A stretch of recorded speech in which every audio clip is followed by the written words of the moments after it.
Hello everybody, Flamin' Shark back with another video, and today we're jumping into episode 16 of Danganronpa 2, Goodbye Despair. The fourth class trial is about to commence. Nekomaru, or rather Mekamaru, was killed. I mean, there's really no way to even know if that really was Nekomaru anymore, but regardless, Mekamaru was killed. And there's some crazy shit going on. We actually got to play as both Nagito and Hajime in the last episode. The Nagito part was a treat. We didn't really get any insight into Nagito that we didn't already know, because Nagito was basically acting exactly the same internally. And they talk about, and yeah, Nekomaru was killed. Now, of course, they've even brought up that the analogs between the first and second game, which, again, all the murders have had some similarities. The fourth class trial was a suicide in the first game, and yeah, the ultimate weapon, and whatever the deal was with the octagon beyond the final dead room, Nagito saw out a window, and somehow looking out the window gave him an entirely new perspective on seemingly the entire game. And I mean that whether you want to talk about the killing school trip or just the game, Danganronpa 2. I'm so curious how this is gonna go. Yeah, we should equip everything we have.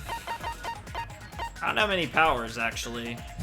Well, yeah, I could actually buy powers from, how's my pet doing? Just, no, they're good. I can buy powers from, yeah, it's a report card and then here, okay. So I only have 9.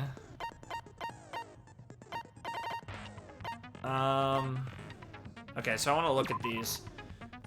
Logic Dive, I think I'm okay. Logic Dive, I'm probably fine.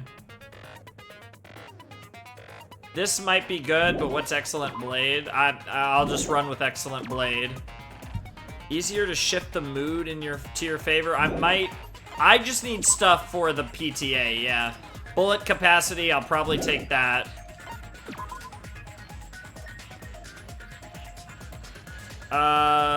Maybe. No, I don't need anything for non-stop. Rebuttal Showdown, I'm probably fine. Yeah, I don't need that. I'm fine there. Should be fine there. Yeah.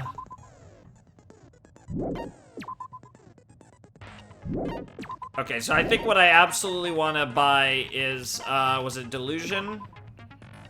Well, Delusion's good. That's probably the next thing I want. I might get that in, but I want Vocabulary. Bullet Capacity, that's something that'll help me in the Panic Talk action. The Panic Talk action's where I need all the help, because I, like, suck at that. Poor Nekomaru, poor Mekamaru. I don't think I've even realized, yeah, that there's, like, a dead screen where it's all grayed out for the ones that are dead, and oh, no. Oh, my controller's being sus. Oh. My controller's having a sus moment. It has not had a sus moment in forever. I'm gonna unplug it and replug it. Oh joy. Okay, we're good. Very interesting though, and yeah, you'll see there on the top left, because I do have full screen. This isn't just recording the game, this is recording just my screen, so you should have saw that in top left. Okay, so I think we're good. Now let's actually equip these skills. Yeah, so I go out of here, I go to set skills, and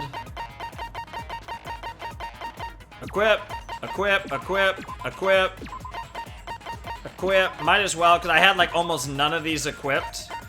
And there we go. Now we're set, changed, yeah, we're fine on the difficulty. And let's jump in to episode 16. The fourth class trial of Danganronpa 2. Class trial, all rise. Now then, let's begin with a simple explanation of the class trial. During the class trial, you will present your arguments for who the killer is and vote for who done it. Mikan's got a cross because she's a nurse. If you vote correctly, then only the blackened will receive punishment. But if you pick the wrong person... Yeah, we're down to 8. We're halfway through killing all the characters. If I'm not mistaken, we're down to 8. Or we'll be down to 8 after this. Let me just real quick. Yeah, we obviously have Hajime, Gundam, Akane. And then we have Chiaki, Nagito. Sonia, Kazuichi, and who am I missing? I'm missing a male. Who am I missing? Oh, Fuyuhiko, of course. Also, I do want to make a prediction before we get into this. I'm stuck with Kazuichi. I mean, obviously, there's so many things in this trial that involve technical stuff. There's so many things pointing to the potential for a mechanic. I think it's way too obvious, but I don't have any, like, secondary suspects, so I just have to go with the obvious one. And at the end of the last episode, I said, I don't have a clue who's doing this, and the reason I said that was because Kazuichi feels like the only suspect, so I doubt it's him, but maybe it will be that simple. I don't know. Or maybe that will somehow lead to some weird suicide angle that Monokuma covered up, like with the 4th class trial in DR1.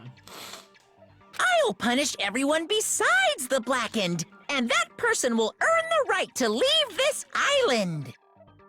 I'm sure you guys are starving by now, but let's get revved up and raring to go! Yeah, it's probably a good idea, Monokuma.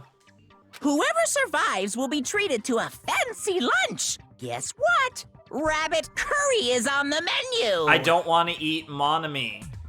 Huh? I'm not the main ingredient, right? I mean, rabbit, maybe, but not that rabbit.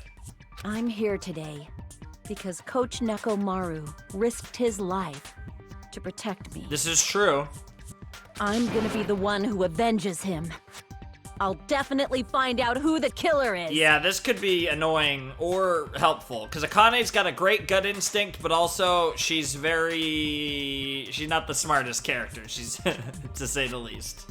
I'm definitely not tempted by curry. Got it? Wow. Akane, you seem to have an impressive amount of drool flowing from your mouth. Yeah, what the fuck? Hey, why don't we try going over the incident? Yeah, that'd probably be a good idea. We weren't able to leave Strawberry House, so I want to make sure we get a detailed understanding. Except for Nagito, of course. I discovered Nekomaru's body a little before 7 a.m. Sure. I headed over to Grape Tower for Monokuma Taichi and found the body there. Hajime and Chiaki were also with me. Yep, we were the 3 that set off the BDA. Hajime was with Miss Sonia and Chiaki that early in the morning? Well, yeah.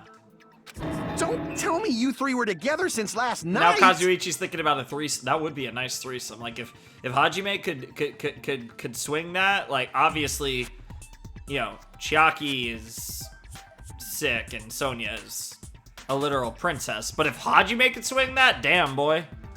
Imbecile! I am not some woman with flexible legs! Holy shit, Sonia! Of course you're not. You're much classier than that. I mean, she is, but damn, that was like very direct of Sonia. Like, look at her. With legs like those, I could probably do the splits real easy. What the fuck, Kane? We just happened to run into each other on the first floor of Grape House and went to the tower together. And then, the 3 of us discovered Nekomaru's body. True. The body discovery announcement was made soon after. Akane heard that and rushed over. Yep. We heard the body discovery announcement too, from Strawberry House, obviously. Yep. As I recall, we found out the elevator was out of order, which left us stuck. So we decided to go to the tower for the time being and headed for Strawberry Hall. But someone even broke Strawberry Hall's door button. We couldn't go anywhere because of that. Thinking we should at least find some method to communicate, we set our sights on the lounge telephone. Yep. Forget these boring intros. Let's talk about the killer. It's important we have all the facts straight, Akane. And to be fair, you were on the side that actually got the body. Anyway, it's definitely someone from Strawberry House. What do you mean, definitely? There's no way a chick would kill someone so cruelly. So it must be one of you Strawberry House dudes. I love how Hajime, like, we're not gonna talk about, like I love how she basically just called Hajime a chick. One of you better hurry up and confess, or I'll break all of you in half! Jesus. You're the cruelest one here! Arguably, yeah. Now, enough with the lovers' quarrel. We need to think about this seriously. We don't have the luxury of discussing irrelevant things. The incident this time has many questions. This is true, but I mean... We'll get through all of them, Chiaki, don't worry. The incident notwithstanding, I also have many questions. Then let's start with something even Miss Sonia can understand. The weapon. I actually don't know, because I'm not sure it's the hammer, and I don't really think it's the pillar. Huh? Oh shit, Nagito. Well, the weapon is obvious, right? Oh my god, Nagito! What the heck, you guys? The weapon! You could totally tell just by looking. You could tell what the weapon is just by looking? It wouldn't be much of a mystery if that were true. The only thing at the crime scene that looked like a weapon was probably... I'm imagining we're gonna initially say the hammer, but let's see what we got. Yeah, I would imagine it's the new-looking hammer. We're slowly getting towards Ace Attorney levels of just having all the information. I guess we should as figure out options. the weapon first. The weapon was right there at the scene of the crime. That pillar, huh? No, the hammer! The killer used that hammer and beat the crap out of him. If it was unexpected, I suppose that is possible.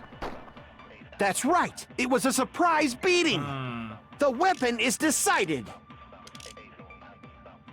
Surprise beating, huh? I guess The we should figure wire out the weapon doesn't first. really line up with that if I had to The guess. weapon was right there. But I do want to actually read the truth bullets. Yeah, that doesn't really apply as surprise beating. But if we want to, that's an agree point. So if we want to do anything, yeah, let's like new looking hammer. It's completely clean, yeah. Okay. So I think, yeah, it's just the hammer, nothing special here. That pillar, huh? No, the hammer! The killer used that hammer and beat the crap out of him. No, that's wrong! Objection! Yeah, very simple one there, but I want to double check. No, I can't accept that that hammer was the murder weapon. I want to try and be as solid as possible in this class trial. I want to really start to I feel like I haven't adequately represented my Ace Attorney background here. I want to be as solid as possible. I know I'm going to fuck up the PTA, and I might have a little issue with the rebuttal showdown, but for the non-stop debates, I got to be on my shit. Why not? Why can't you accept it? A lot of oil was flowing from Nekomaru's body, just like human blood. Yeah, right? I was more thinking there would have been like some form of like scratches or something, like damage a little bit on the hammer, but yeah, the blood obviously. If the hammer was used Makes to beat sense, too. Nekomaru, you'd expect some oil to be on it at least. But that hammer was clean. So that's why you can't accept that it's the murder weapon. Yeah, it feels like it was literally just put there to make it think that, and of course Kazuichi was the one pushing that it was the hammer. Well, yeah, but the killer might have wiped off the oil later. Why? Well, obviously, to make the hammer look like it's not the murder weapon. Then why bother cleaning the oil? If they didn't want it to look suspicious, they would have discarded the hammer. Yeah, of course. You're pretty insightful, baby gangsta. Baby gangsta! Baby gangsta? Me? Yeah, that's a interesting nickname for our Yakuza boy. Just so y'all know, I was trying to test you guys. Alright, Kazuichi. Yeah, that's the thing. It's like Kazuichi's so sus. There's no way he's actually going to be the killer, right? But maybe that's just the thing, is that he would struggle to pull this off and like actually act the part. I thought, maybe you guys mistook the hammer for the weapon or something. What the fuck, Kazuichi? Unless Sonya did it and he's trying to like, and he's Saul and he's trying to like protect her and he's being an awkward mess in the process and actually is going to help Sonya end up get sauced. It seems that was a waste of time. Yeah, it does. Then what was the real weapon used to murder Nekomaru? That's the problem. There wasn't anything else at the crime scene that looked like a potential weapon. Well, I mean, there's the pillar, of course, but given the fact that pillar debris was under Nekomaru, I doubt it was the pillar either. Then, how about we look at it from a different angle? I'm sure we're gonna go down the pillar route, but that doesn't seem to actually be the case. If it doesn't have oil on it, it's not the weapon. So whatever has oil on it must be the weapon, right? The actual weapon has oil on it, but if it's something at the crime scene that had oil on it, it's the pillar. I see! Yep. The only thing with oil on it is that broken I pillar. really don't think that's it, but we'll see. Then that pillar is the weapon! Coach Nekomaru got clobbered with that pillar! Yeah, because we're going to go down the whole route, like, it was pushed on him, but that is contradicted. You would think that'd be at least be... I guess it's not impossible for it to land. If he was standing up and it hit him, it could break off underneath him and he fall. It's possible, I suppose, actually. Nobody could withstand a blow from that pillar. Even if you used 100% of your muscle strength, it would be impossible to wield it as a weapon. And Akane and Hajime already tried that. Why? We literally tried that, Akane. We tried to move it, right?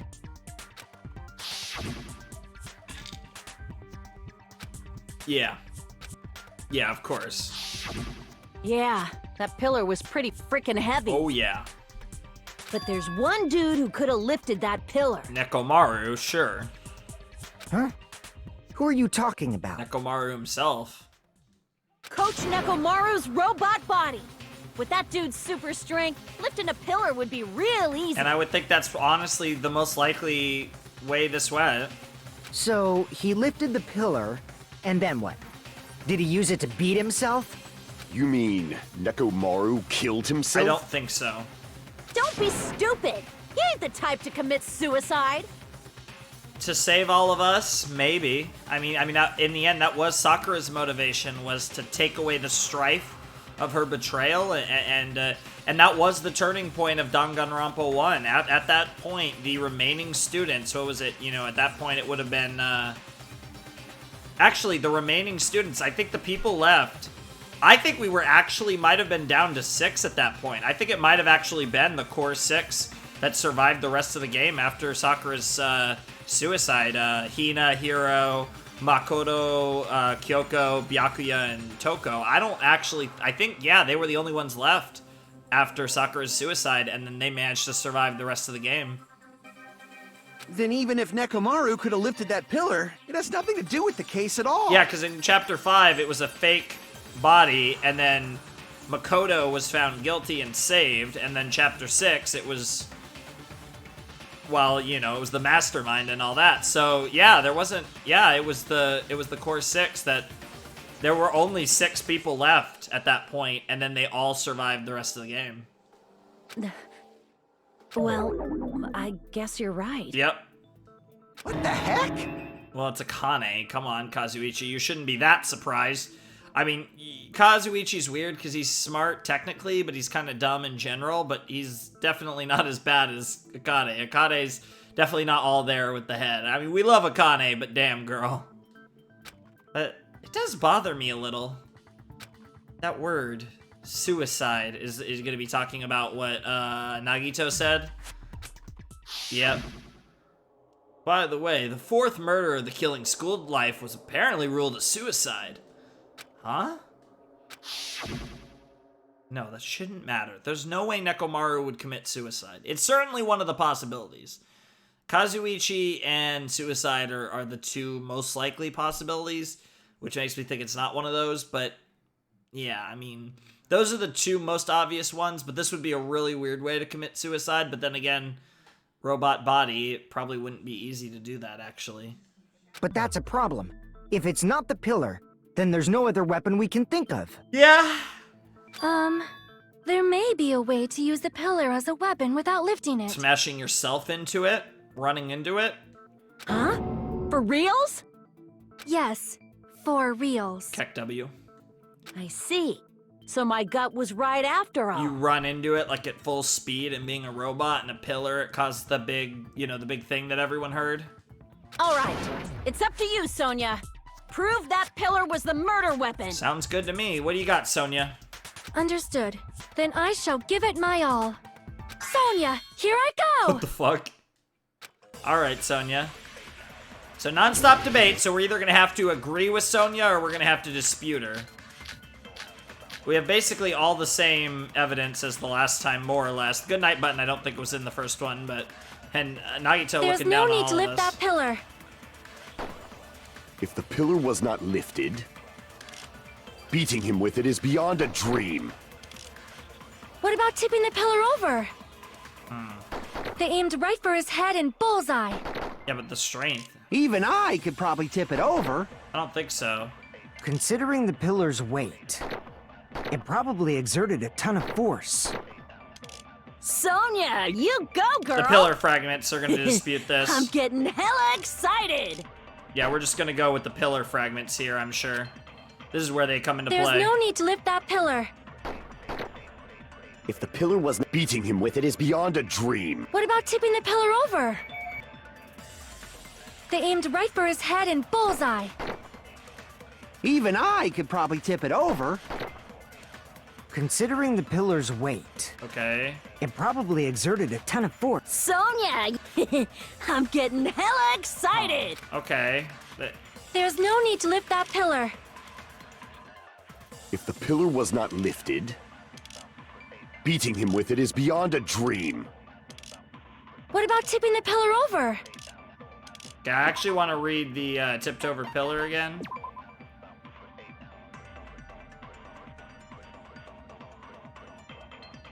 Even two people couldn't budge it. Yeah.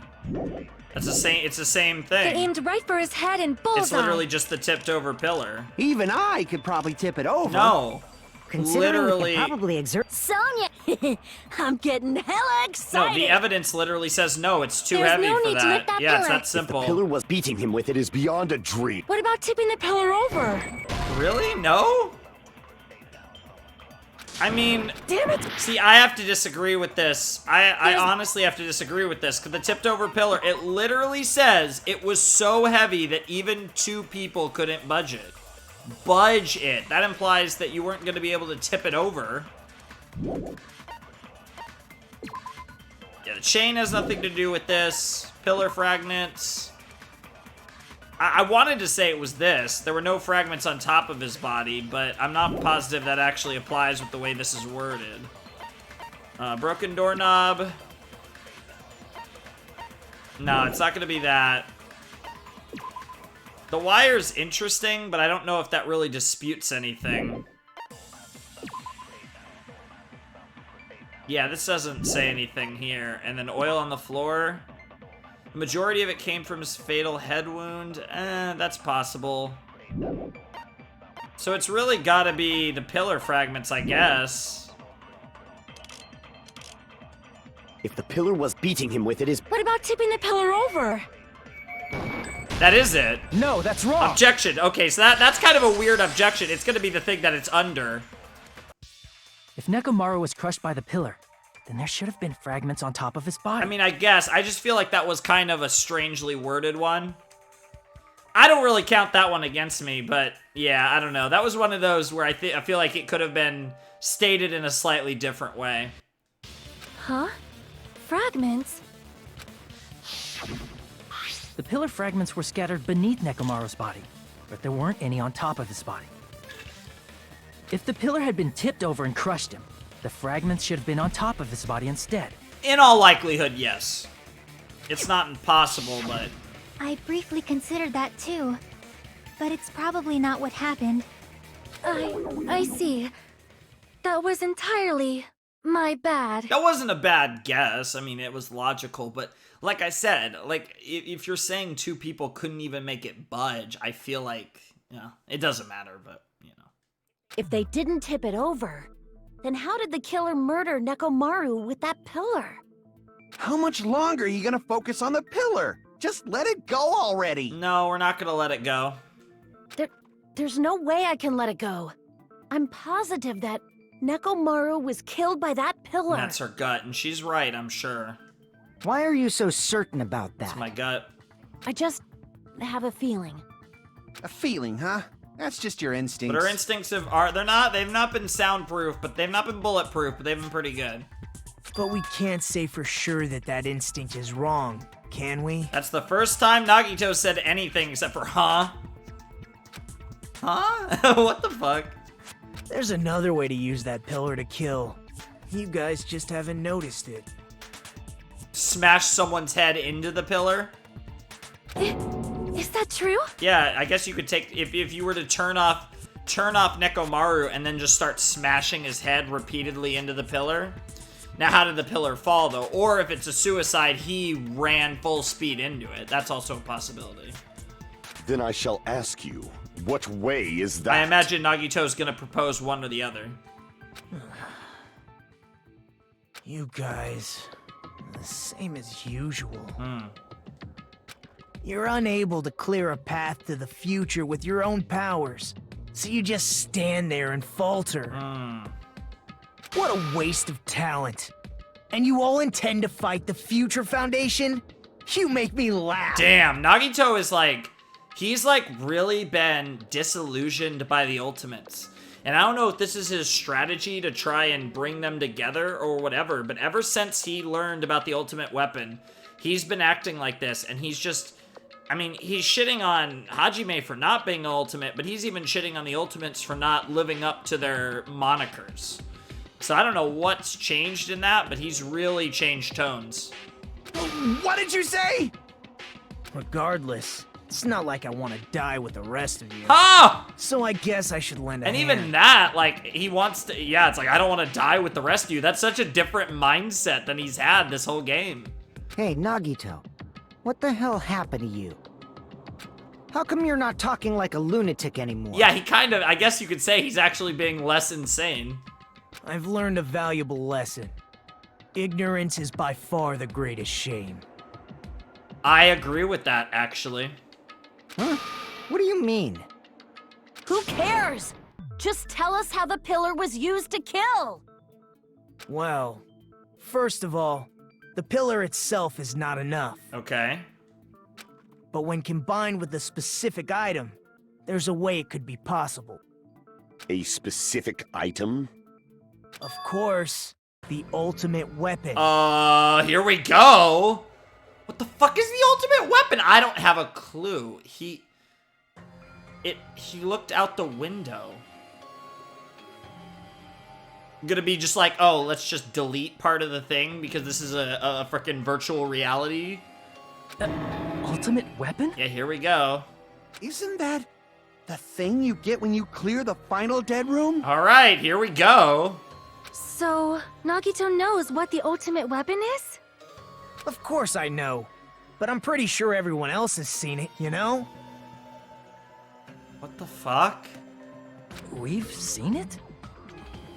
What the hell? That's right. You've seen it clearly. Because I, the one who has claimed dominion over evil, am the ultimate weapon. Of course Gundam would say something like that. I am he who cuts the insolent catalyst which flows out from the chaos with the sword of victory. Gundam, what the fuck? It's only fitting that I deserve to be called the ultimate weapon. Of course Gundam comes out of nowhere with his classic Gundamese. That's a really good, I think I'm gonna refer to it as that, Gundamese. I wonder if anyone has said that. Probably. Because he really speaks his own fucking language, and usually when you refer to that, usually go with like the Chinese, Japanese, the E's, Portuguese. This is Gundamese. Holy shit, this is Gundamese. No, you are far greater than the ultimate weapon, since you wield your 4 dark devas of destruction. Oh my god, they are like totally a thing. What is this? I see. Oh my god! Sonya's like so in on it, and Gundam's like, wow, someone's actually playing along? I don't know why, but I'm not liking this. I mean, he did refer to her as the Dark Lady, so... I don't know who's getting dick down, but one of those two, probably Gundam, is taking the dick. Might be Sonya. Maybe they switch. Cut the bullshit and say it clearly. What is the ultimate weapon? I highly doubt Nagito's gonna say it clearly. In order to clarify that, we first need to solve the secret of the funhouse. Sounds like a plan. I'm interested in both of these things. Huh? The secret of the funhouse? All right, let's get into it. I was about to say Sonya. Nagito? You still don't realize it? Jeez, get it together. You're supposed to be the symbols of hope, aren't you? Yeah, he's like so disappointed in them. Ah, I forgot. Except for Hajime, of course. Except for Hajime? If we make it out of this, I'll explain it to you guys. Anyway, we must first clarify the secret of the funhouse, right? Yes, that is what's in most. That's what's most pertinent, Sonia. Then I think it must have something to do with the structure of the funhouse. Probably. Here we go. Strawberry House leads to Strawberry Tower, and Grape House leads to Grape Tower.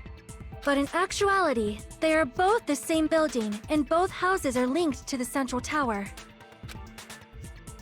It is undeniable that such a sweet building structure is the secret of the funhouse. I mean, I guess the Strawberry House and the Grape House being all part of this fun house are just too sweet! This is Japanese after all. Bullet Club, baby. Which also is fitting in theme with Danganronpa. That's actually kind of funny.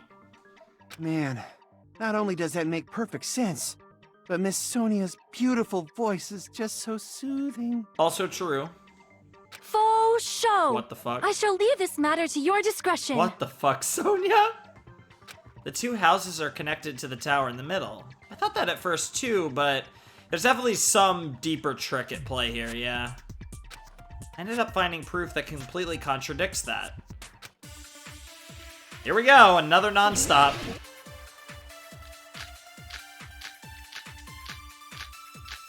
Strange feeling in the tower, I would assume. Even though it's not really In evidence. truth, Strawberry Tower and Grape Tower are actually the exact same place.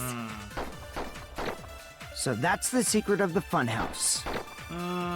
Is that really it? I don't think so. It's weird to say they're both the same place. I mean, the walls are different colors. And the designs on the floor are also different. Okay. We've already settled this problem. Give it 10 years before you argue with Miss Sonia. Okay. Regardless of whether you enter the tower from Grape Hall or Strawberry Hall, the placement of Nekomaru's body, the tipped-over pillar, or the oil stains, and even the disassembled parts Kazuichi arranged look exactly the same. Okay. I just wanted to remember exactly what this said, beforehand. In truth, Strawberry Tower and are actually the exact same place. I think that's true. So that's the secret Probably. of the funhouse. But Is that really it? It's weird to say they're both the same place. I mean, the walls are different colors. okay.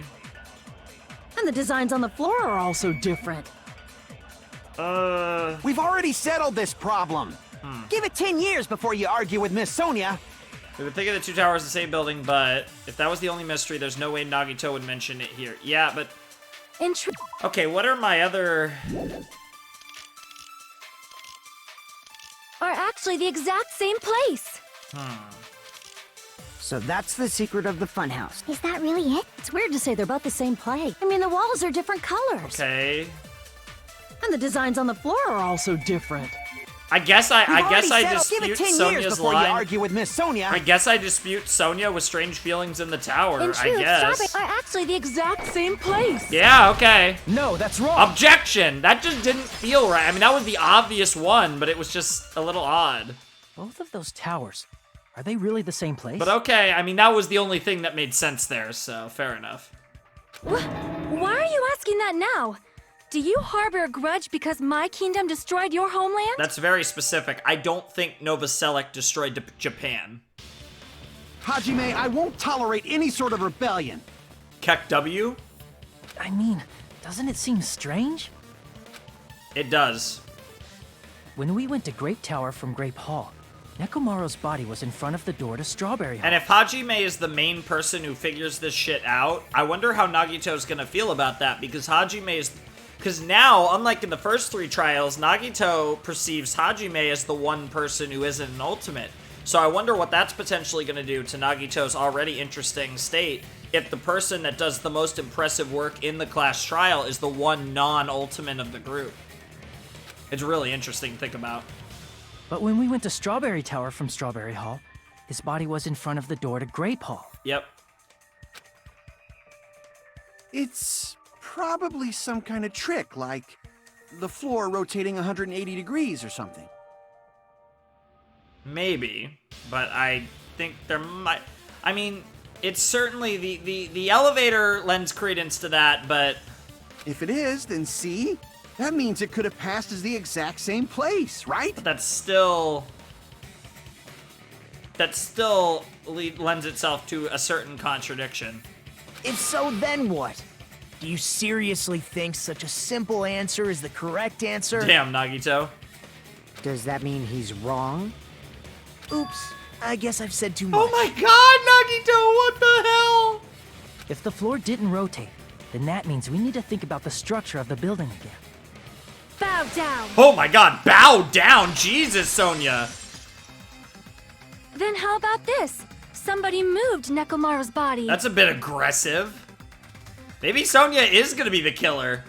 Cause that would also that's the only other thing that could explain Kazuichi being weird. Well, we were moving from Grape Tower to Strawberry Tower, but we should have all been together during that time. Even if they tried to move the body inside the tower. Then Monokuma did it. While we were moving, Monokuma quickly moved things around. I don't know about that, Sonia. But Nekomaru's body wasn't the only thing moved. Are you saying the broken pillar was moved too? If it is too heavy to carry, let them roll it. That's an interesting line. Just like if there is no bread, let them eat cake. Marie Antoinette, anyone? Okay, yeah. If you're gonna be quoting her, I immediately am a little concerned, Sonia. That was a great reference, though. History reference. Don't get a lot of those in these type of games.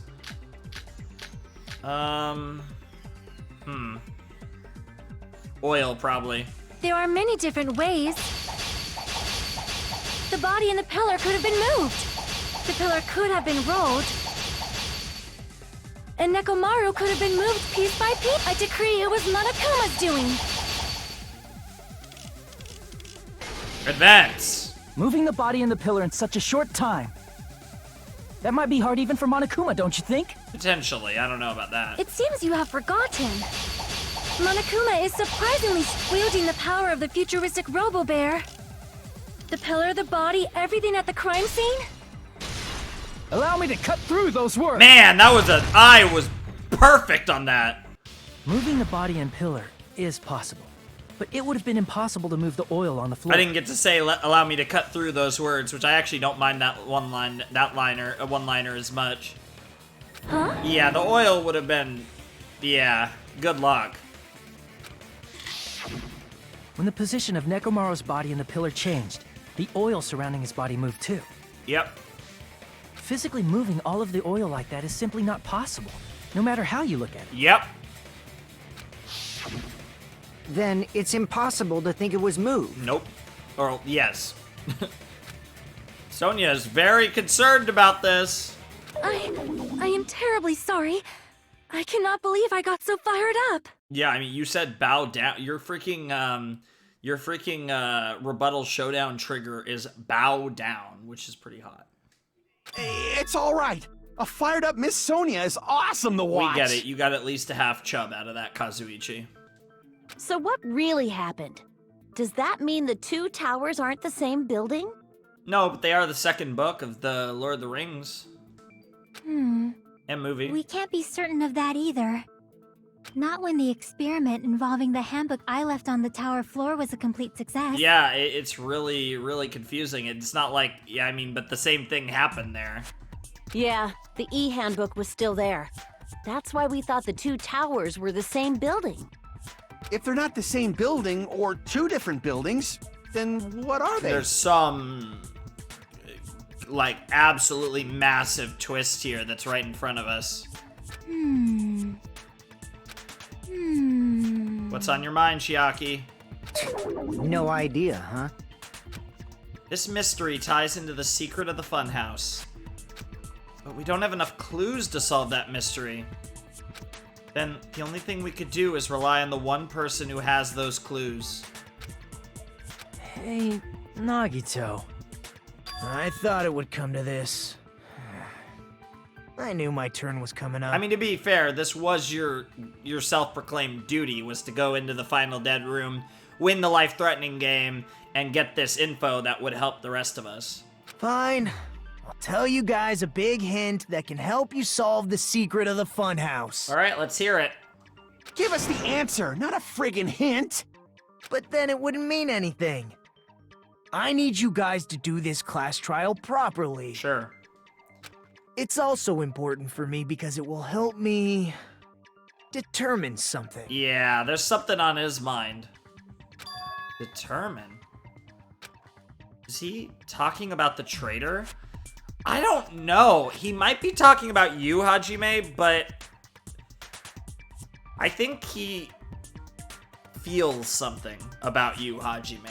I don't know if that's what this is. This could be about the traitor. This could be about multiple other things, but if so, why did Nagito say that all of a sudden? Yeah, I don't think this is about the traitor, but it's something. Did something happen to him? He saw through that goddamn window. But how do we know your hint is any good? It's suspicious that you're the only one who knows it. I have a good reason for that. Final dead room, baby. The reason I'm the only one who knows it is because I was the only one who performed the appropriate action. He performed the appropriate action in order to learn the secret? Could he be talking about, yeah, the life-threatening game? I see. Obviously, that's super easy. You're talking about the final dead room, right? Because we literally played as Nagito in that scene. You cleared the life-threatening game there and found something, didn't you? That's right. The hint is what I saw after I cleared it. Yep.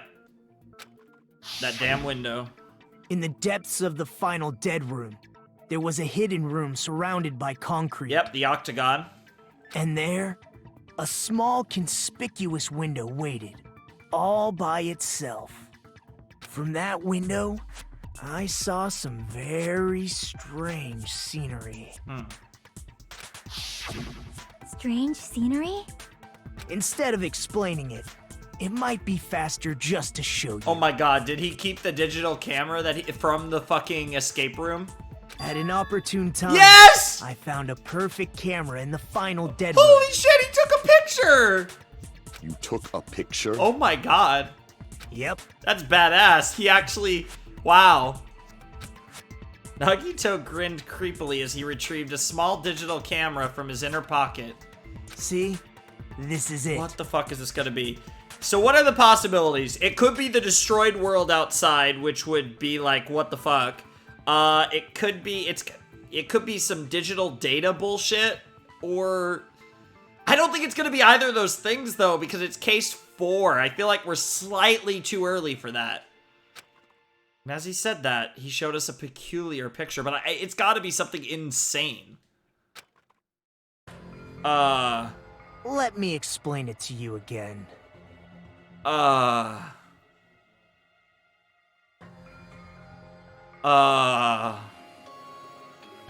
took this picture on the first floor of Strawberry House, from the secret room within the final dead room.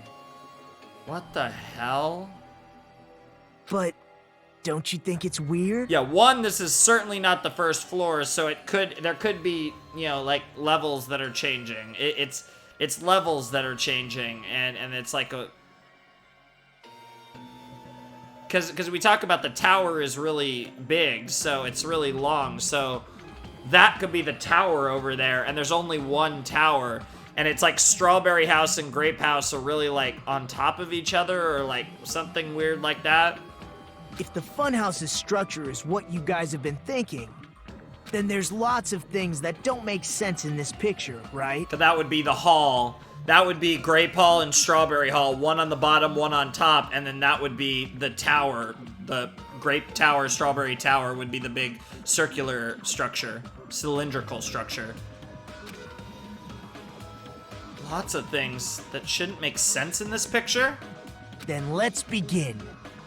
Shall I call it thinking time? I mean, we already had an escape game, so why not? Oh, wow. What doesn't make sense in this picture? Literally everything doesn't make sense in this picture. I mean, let's start with the trees. Here! You said this photo was taken from the hidden room inside the final dead room, right? If that's the case, then that means it should have been taken from the first floor of Strawberry House. But that's not the case. I'm assuming that means Strawberry House is on top of Grape House. Yeah, it should have been. Then this is definitely strange. Yep. This photo doesn't look like it was taken from the first floor. The angle suggests it was taken from higher up. Yep. I see. And is that it? Not really. Nagito said there's lots of things that don't make sense in this photo, yep. Which means there are other contradictions contained in it. Yeah, okay, so there were multiple. I was thinking, like, where do I even start? What doesn't make sense in this picture? This?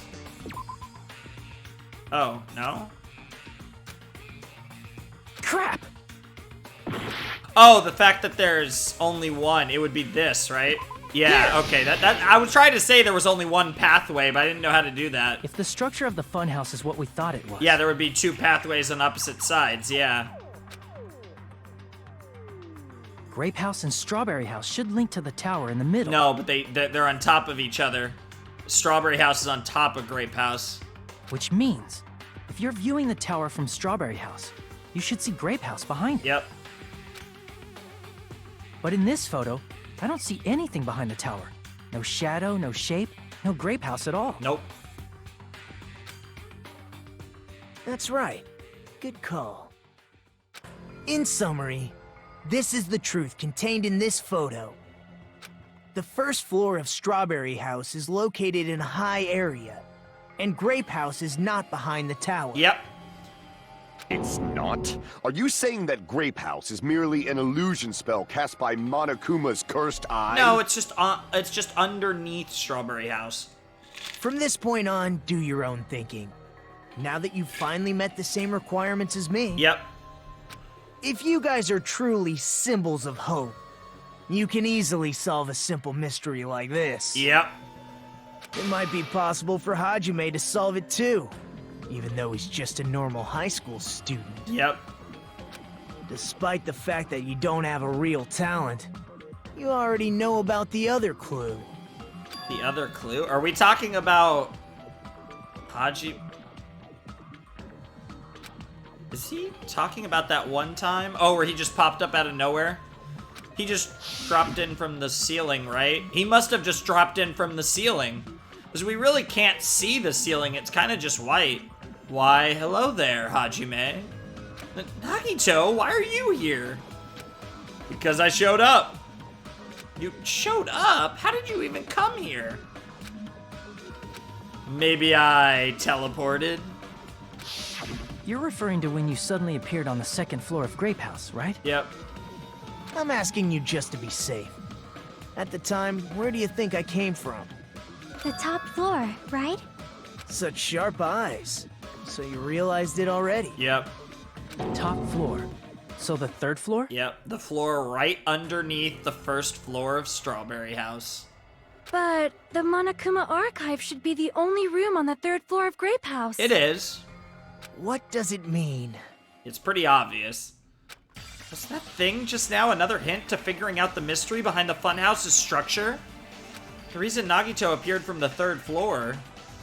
Using the photo he took, I might be able to find the answer if I just think about... Yeah, obviously we've already figured it out. Alright, let's do this. Oh, it's gonna be a, this is the angle for a, hangman. Oh, or a logic dive. Okay, a logic dive's better, because I think I have all the answers. This should be an easy one. Let's get it. I do love this. This is like my favorite. Oh, I forgot how to jump. How do you jump? Oh yeah, it's triangle. Okay. I apologize for that. I forgot how to jump.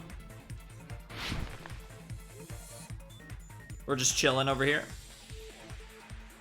First question. Oh no, that wasn't first.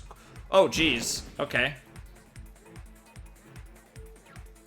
It's a pretty tight window there. That's actually a tight window there. I might need to start braking. Okay, here we go. Yes. Yes, they do. They're on top of each other. They do both exist. Oh, geez. That got popped. Oh, these are popping up out of nowhere. Okay. Oh, geez. Oh, geez. Okay. Okay. I see it.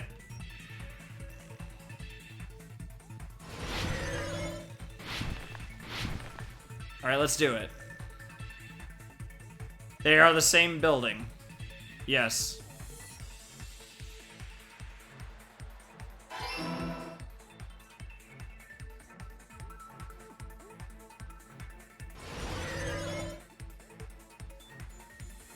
Here we go, last question. Oh no, not yet.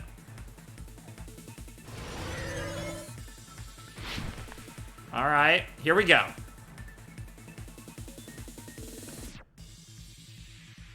Vertically, yep, there, yep. Strawberry House is on top of Grape House, yep. And that'll do it. Yep. That was easy. I had already completely figured this out, though, so yeah, I mean... The second we got to see that picture, it pretty much answered. It did. It really did. I understand why Nagito immediately figured it out, as it really was obvious once you got that window outside. It's all coming together. Yes, it is all coming together. Let's get it, Hajime. Tell him. Got it. I know the secret of the funhouse. Then let me hear it. What kind of answer will you give, I wonder? In the picture Nagito took from Strawberry House, I didn't see Grape House at all. Well, I think you do see it, kind of, or you see Grape Hall. But that's Strawberry Hall, and you see how it's like blocks, and then there's like one under. So Grape Hall is the under one that's mostly covered by trees. So where did Grape House go? There was only one possibility. It was in a position where it couldn't be seen from Strawberry House. Underneath. Which means Strawberry House and Grape House are in the same building, but on different floors. So everything's flipped, so when we've been... Same building, different floors? Yep. Then the two houses aren't two different 3-story buildings. It's one 6-story building. They're actually one 6-story building? Yep. If you think about it like that, based on Nagito's picture, it's clear where Strawberry House is located. Underneath. The floor below Grape House. Wait, what? Crap! Oh, wait. Oh, yeah. Oh, where Strawberry House is located. I got confused. Yeah, I've been saying the whole time that you guys know that I knew that, yeah. Yeah, grapes on bottom, strawberries on top, but I thought that was worded the other way. On top of Grape House. That's where Strawberry House is located. Yeah, I got thrown. You guys know, because I've been saying the whole time, but that was funny, actually. I was like, wait, what? Because of that, the photo taken from the first floor of Strawberry House was at a high angle. It was really the 4th floor of the building. Altogether, this means the first floor of Strawberry House is also the 4th floor above Grape House. Oh, snap. What the I fuck? never expected that the two houses were connected vertically. Oh, snap. All right, Sonia. But what about the shape of the building? The two houses were completely different shapes. It's contained, but... Strawberry House is 4-sided, and Grape House is 6-sided, right? It never occurred to us that they were the same building because it was structured with two different shapes. Yeah, you wouldn't think that. A quadrilateral and a hexagon, overlaid atop each other to misdirect how we would perceive them. Sure. And it worked, didn't it? Oh, wow, yeah. Disregarding the tower, we fully believe the two houses were two separate, distinct buildings. That's an interesting way to visualize it.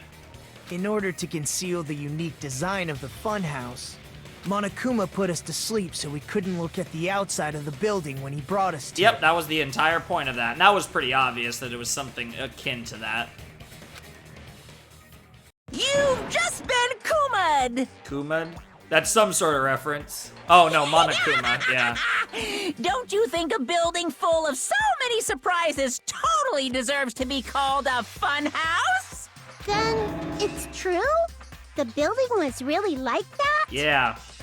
That's right! Those two houses exist on different floors in the same building! Hell yeah. Constructing a building like that on your own without my knowledge? How horrible! If you say so, Monami. Then what about the towers? Are they arranged vertically just like the houses? Yeah, Strawberry Tower and Grape Tower should have also been different floors inside the same building.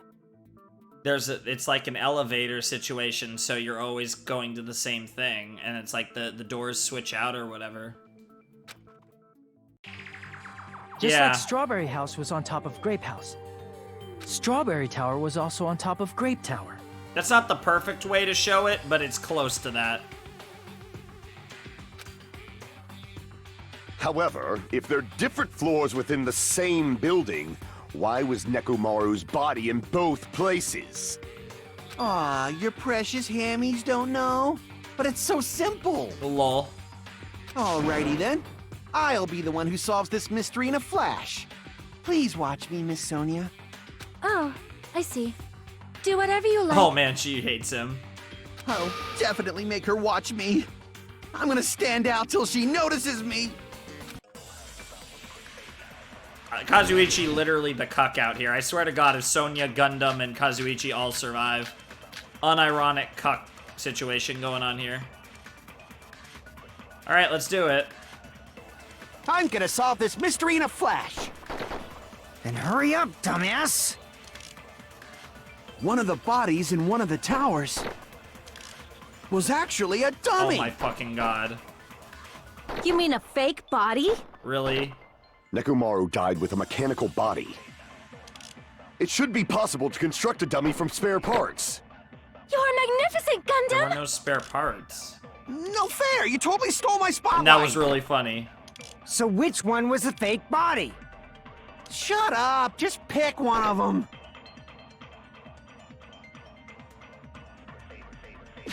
Let me look at the truth bullets real quick. Monokuma file.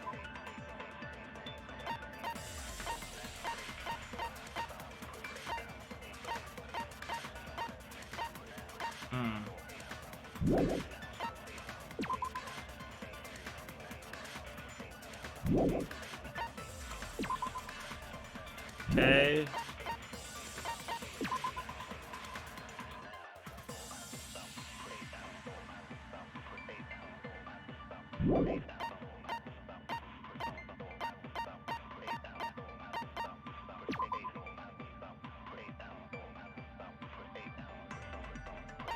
Huh.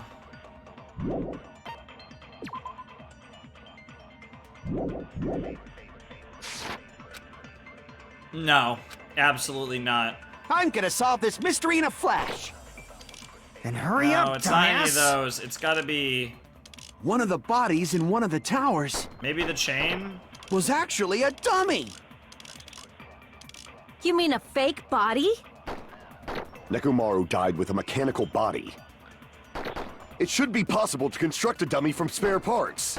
You're magnificent, Gundam! Oh my God, that's still so funny. No fair! You totally stole my spot! So which one was it? Shut up! Just pick one of them. There's no obvious contradiction. I'm gonna solve this to- mystery in a flash. Then hurry up, dumbass! I want to go over the truth bullets one more time. What would give away for sure there's no dummy? The good night button, maybe? Maybe it is the good night button, actually. One of the bodies in one of the towers was actually a dummy. Okay, no, it's not that. Okay. Damn it! I was gonna say, how would you have... I'm gonna solve this mystery For in the a flash. tipped over pillar. Hurry Yeah, up, that was the dumbass. same. One of the bodies in one of the towers was actually a dummy. No, okay. That's not it either. Okay. Alright, let's run through this again. I'm gonna solve this Then hurry up! One of the bodies was actually a dummy. You mean a fake? Nekomaru died with a mechanical body. I mean, that's the thing, they're not... it should be possible to construct a dummy from spare parts. There's no, like, You're direct magnificent, Gundam! contradiction to that. No fair! You totally stole my spotlight. So which one was the fake body? What the fuck? I Shut honestly up. don't Just know. pick one of them. I'm gonna solve this mystery in a flash. But there's no Hurry spare up. parts. One of the bodies in one was actually a dummy. You mean a fake? Nekomaru died with a mechanical body.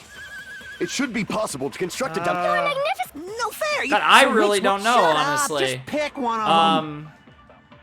Yeah, there's no way, but I think what I'm supposed to do... I'm gonna solve this. Then hurry up! One of the bodies was actually a. You mean a fake body? Nekomaru died with a mechanical body. Okay, It should mechanical be body. possible to... You're magnificent! no fair. So which one? Shut up. Just pick one of them. It could be the other way around. I might have to suck up dummy for mechanical body, but I want to try this. Hurry up, dumbass. One of the bodies in one of the towers was actually a dummy. Yeah, okay. So I want to try this the other way around. Okay. Damn it! I can't think of anything else that really works with what we Hurry up, have. dummy. One of the bodies in one of the towers was actually a dummy. Okay. You mean a fake? Nekomaru died with a mechanical body. Oh, okay. I don't know how to phrase this. Like, I don't know. I'm gonna solve this mystery in a flash.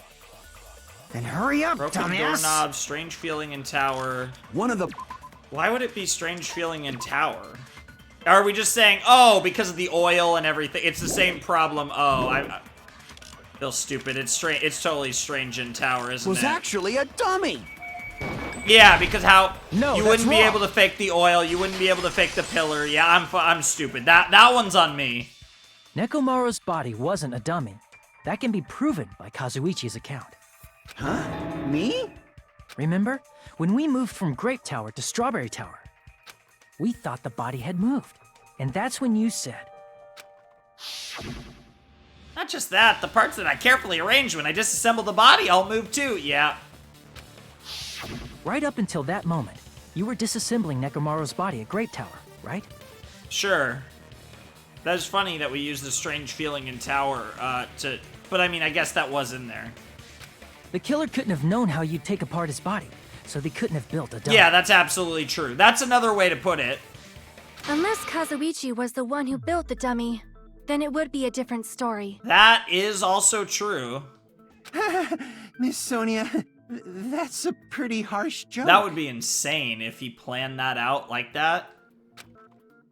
You are joking, right? I mean, I feel like it has to be one of you two. You are the two that have the most to do with this trial. You two are kind of going back and forth. It feels like it has to either be Sonia or Kazuichi. It's just which one. It's alright. Kazuichi is not the killer. Damn, outright Chiaki telling us. If he was, he wouldn't have fixed the elevator or the button in Strawberry I mean, Hall. that was the obvious, that makes sense, but maybe, yeah. It'd be much more convenient for the killer if it stayed broken. Well, yeah, of course. I see. That is disappointing. Damn, that's disappointing. I'm even more disappointed. Poor Kazuichi. However, even if Nekomaru's body wasn't a dummy, it's meaningless if we don't have the important answer. The reason Nekomaru's body was in both towers, even though it was supposed to be on different floors. Maybe it was simply moved? The tower itself. The body moved to a different floor? The tower. You can't think of a device like that? A device that moves things to different floors in the same building? Called an elevator. The tower's an elevator. A device like that? A device that transports things to different floors in the same building? This is gonna be a Hangman's Gambit. It's gonna be elevator. I feel like I've seen that before. Yeah! Alright, let's do this. This is definitely gonna be Hangman. And it's gonna be elevator. How much you wanna bet this is gonna be an 8-letter word? Would you look at that? It's an 8-letter word. Alright, we're gonna save this. Yep. Did we save that long? I'm not sure, but we'll try. Those can just combine.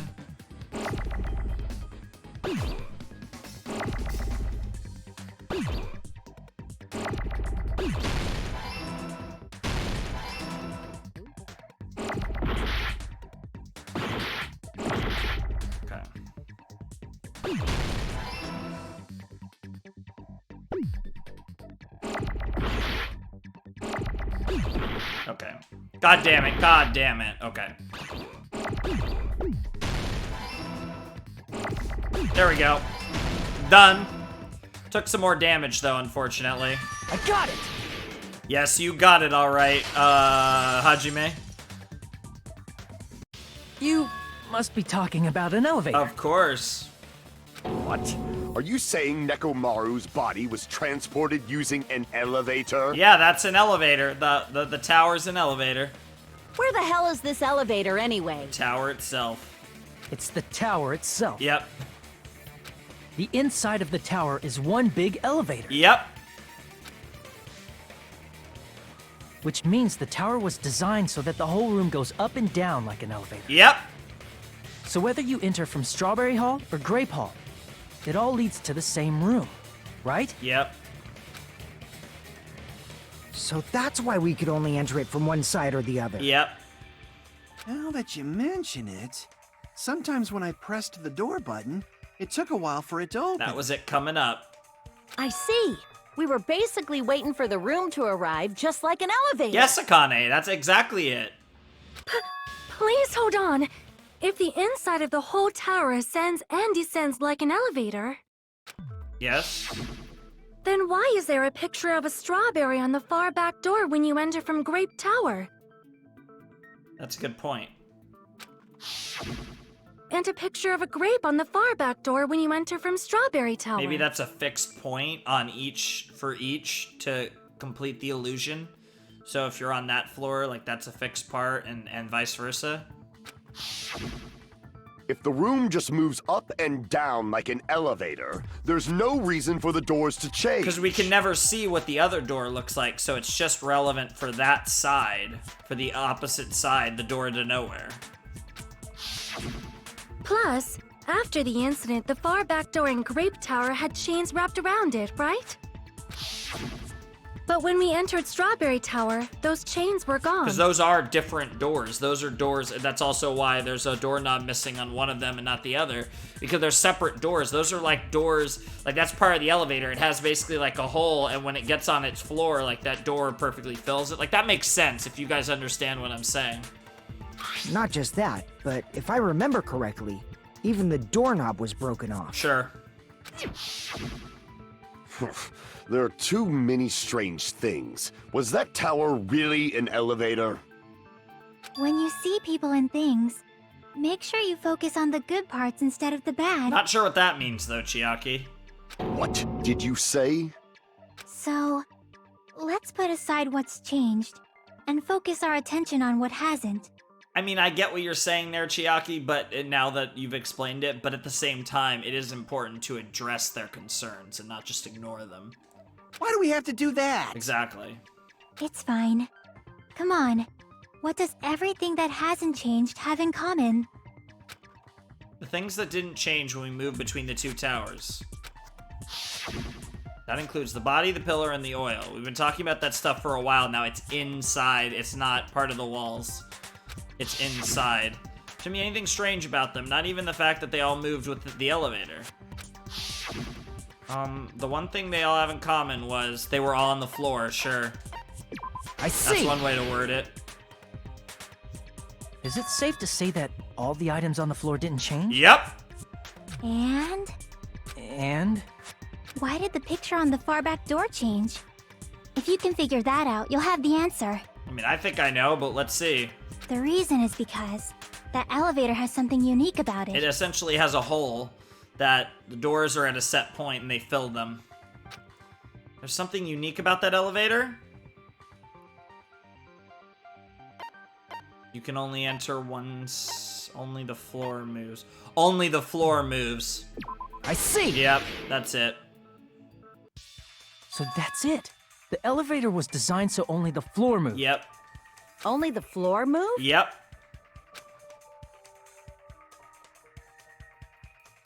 Which means the whole room wasn't an elevator, only the floor was. It's semantics, but that makes all the difference. That's why we saw different doors in each tower. Yep. To complete the illusion. This is very elaborate. Which means on the first floor of Grape Tower, the door on the far back wall had a strawberry design. And on the fourth floor, which was Strawberry Tower, a different door on the far back wall had a grape design. Yep. Then, where do the different floors lead? Nowhere. I want to say they lead outside, but they're probably just for show. Yeah, they go nowhere. Just for show. Why was something like that necessary? To complete the illusion. So we'd falsely believe that the doors were connected Yep. to where their picture signified. Exactly. It's really clever. It was actually very effective. Because of that, we totally misunderstood the building's structure. Yep. I don't get it. But I guess it means whoever designed this building had a totally twisted personality. We would assume it's Monokuma, or this Monokuma, but... Did you hear that, Monami? Oh, shit. Don't blame this on me. Take responsibility for yourself. Then I'll take responsibility and gently caress you. Caress you. Oh, she swooned. What the hell? Like, there's no way that's gonna happen. Stop with the tasteless jokes. Oh, God. This comedy act is something else, these two. By the way, what does the chain on the far back door in Grape Tower mean? I have no idea. It was probably wrapped there by the killer to keep us yeah, as far sure. from Strawberry Tower as possible. Why? Does it actually happen in Strawberry Tower, not Grape, or... Because of that chain. You guys thought you couldn't enter there, right? True. Yeah, the chain wasn't necessary, but if you fix the elevator and that just, the chain completes the illusion, which implies that whoever did it probably knew about all this, question mark? Yeah, even if you do repair the button, the chain, so even if you do, it's not gonna matter. That's why they were like, try it, just try it. Chain. Yeah, it has a chain wrapped around the doorknob. And yeah, because I think Nagito was even the one who was like, just try it for me. Yep. Yeah, you don't need to worry about that at all. Yep, because he had already figured it out. Yep. The killer destroyed the Strawberry Hall button, so we'd stay away from Strawberry Tower. Everything was done to tamper with the evidence, so we wouldn't find out about the secret of the funhouse. Oh, and because of that, Nagito thinks the killer is also the traitor. The appearance of a body in the tower would contradict what we thought we knew about the building. Because the only possibilities are either they also cleared the final dead room or they're the traitor. But it also makes sense that they could have cleared the final dead room and then been like, okay, I can use this information, like Nagito said, to commit a murder. Where Nagito, I could use this information to go into the trial properly. Yep. In that situation, if we'd gone to Strawberry Tower, we'd have seen that contradiction firsthand. But as long as we couldn't, the contradiction wouldn't exist in a sense. And using that as a clue, we might have discovered the truth. Which is where we're heading. The truth that the two houses and the two towers are actually one complete vertical building. Yep. The killer wanted to keep us from learning that. That's why they made us stay away from Strawberry Tower. I don't know who that benefits, though. They destroyed the button and wrapped a chain around the door just for that? Yep. Would it really have inconvenienced the killer if we learned the true structure of the building? Clearly. It would have been a major inconvenience. Because they're... After all, this funhouse is strongly connected to the ultimate weapon that killed Nekomaru. Yeah? Hold on. You're progressing much too quickly. There's still a contradiction concerning the building structure. Let's hear it, Gundam. What a pain. It's fine already. Gundam, please proceed. And of course, Sonia's interested, and she's interested in Gundam's opinion. Dude, I love this like three-way. Like, you got Sonia, the girlfriend, Gundam, the boyfriend, Kazuichi, the cuck. It's hilarious. I feel so bad for Kazuichi, but I also kind of don't. You said earlier that Strawberry House and Grape House are connected vertically, right? It's only proper. I mean, the king and queen here, you know? The lord and lady. The supreme overlord of our ice and the dark lady and princess of Nova Selic. If so, how does the contact elevator supposedly transport us from one house to the other? It's actually so fucking simple. It's just a normal elevator. I see, now that you mention it, I completely forgot about that matter. It's just a silent-ass elevator. If that elevator moves vertically, then, when your back is facing the elevator, both towers should be on the same side. Well, it spins 180 degrees and moves vertically, right? But, does this reflect reality? This is a good point by Gundam, though. inside Grape House, Grape Hall is on your right when your back is to the elevator.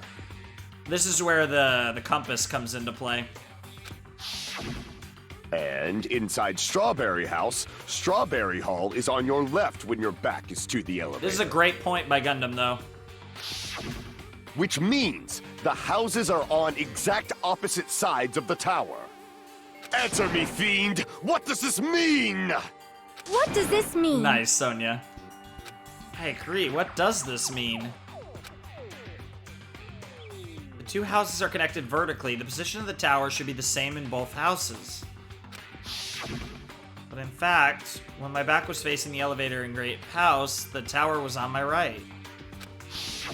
And when my back was facing the elevator in Strawberry House, the tower was on my left. Yep. How can I break through this contradiction? It also spins the compass. I don't know what evidence we have of the compass, though. Okay, I have to check these. So I'll let the first line play first, though, so we don't get skipped. If the two houses are connected vertically. Okay. Kane's account. That's irrelevant. Fuyuhiko's account. That's irrelevant. Contact elevator.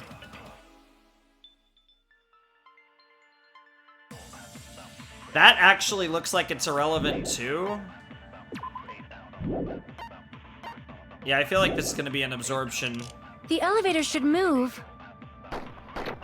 Vertically, not horizontally. However, at both houses, if the contact elevator is behind you, the towers are in opposite directions. Which means your reasoning It's clearly contradictory. Yeah, this is actually really cool how they're... What's with this iron curtain? It really of teamwork? is. It really is. I love it. I love it. Okay, I want to read Kazuichi's account. I don't actually remember. I read Akane and Fuyuhiko, so what's Kazuichi's account? Oh, that's it. Well, that's it. Right there. Which one? The elevator should move. vertically, not horizontally. Yeah, that's true. However, at both houses, if the contact elevator is behind you, the towers are in opposite directions. I think that's where I use it. Which means your reasoning... It's clearly contradictory. Yeah, okay. What's with this iron curtain of teamwork? Yeah, we're gonna shit on Sonia here. If the two houses are... The elevator should move. Vertically, not However, if the contact elevator is behind you, the towers are in opposite directions. Oh, we're supposed to do the vertically, not horizontally? Really? Okay. If the two houses are... The elevator should move. Vertically, not horizontally. All right. No, that's wrong. Objection! I mean, I guess, but... The elevator wasn't just moving vertically. Well, that's the thing, right, though? That's the thing. What I don't like about that was Gundam's statement was correct, it just wasn't the full deal.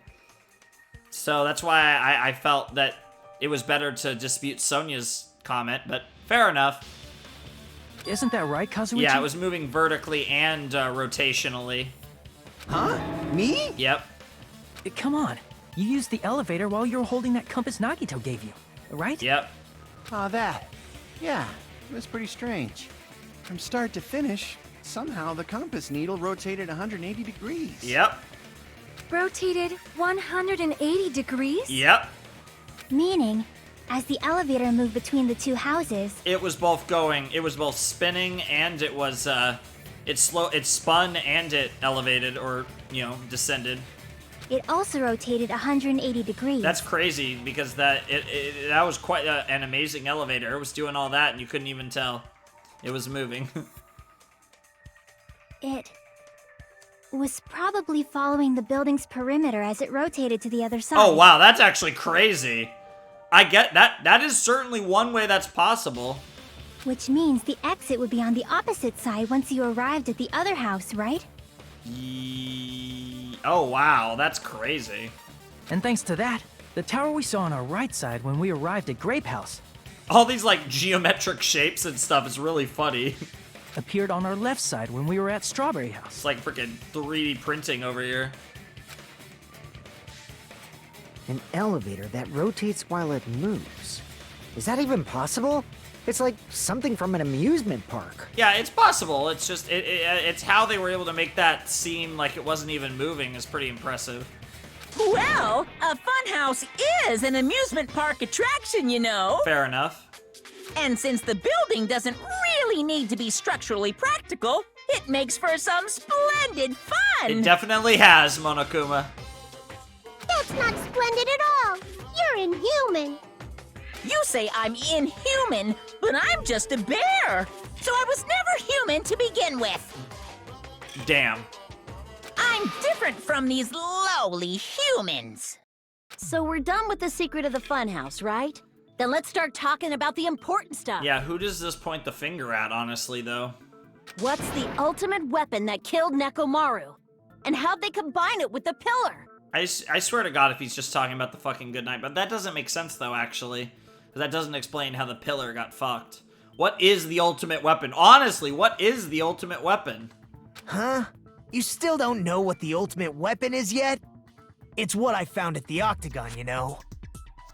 What is the Octagon? I haven't heard about that yet. Oh my... I can't believe I have to explain that now. Oh my God, Nagito. As long as you know what an octagon means, you can solve this simple mystery easily. Oh, Octagon's 8-sided. 4-side, 6-side, 8-side. What does that mean, though? Octagon's an 8-sided shape, yeah? I see! Sure. If I recall, an octagon is a shape with 8 sides, right? I didn't expect you to know that. For a substitute reserve course student, you're quite knowledgeable. I mean, damn, an octagon, that's... I feel like most people know, like, shapes, you know... Septagon, maybe not, but other than that, 1 to 8, you know?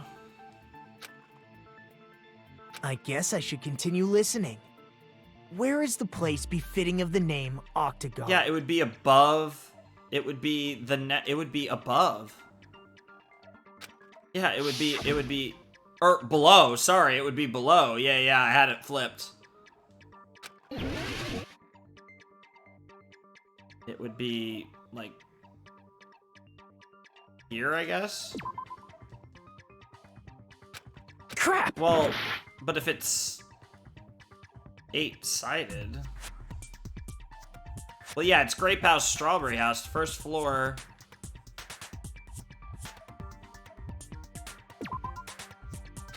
Crap! But it was in the middle. I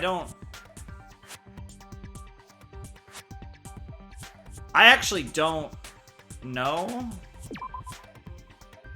Yeah, I'm gonna die here, actually. Crap. Yeah, I'm gonna die here, unfortunately. I honestly am confused. Like, I was thinking it would be... Because it's 4-sided, 6-sided, so why wouldn't the 8-sided be below? But let me actually... Yeah, let me... This is my... Yeah, let me retry and then let me think about will never this. give Let up. me actually take a nice long think about this, even though I don't actually have much time. Okay, here we go. Where would the octagon... Well, octagon... Well, that's... I mean, there's a hexagon, there's a square... Place befitting the name Octagon. I'm so... Is there a random 8-sided shape somewhere?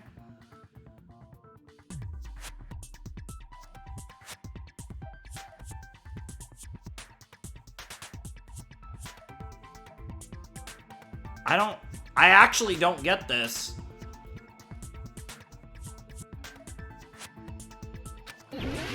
So it's not... Yeah, it's not...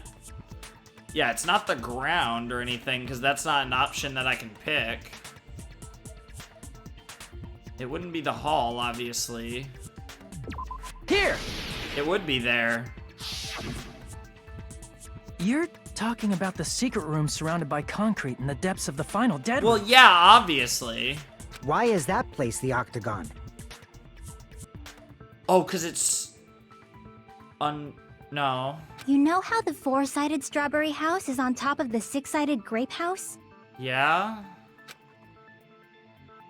If you cut a 4-sided shape out of a 6-sided one, You get 8 edges. Oh my god. It becomes an 8-sided shape. Oh my god. I mean, that's clever, but yeah, okay, fair enough. That's basically the gist of it. Sure. The true identity of the octagon is that secret room in the depths of the final dead room. True. In actuality, that place contained various weapons. Yeah, some wild stuff. Then the ultimate weapon was there too? Or... That's a little different.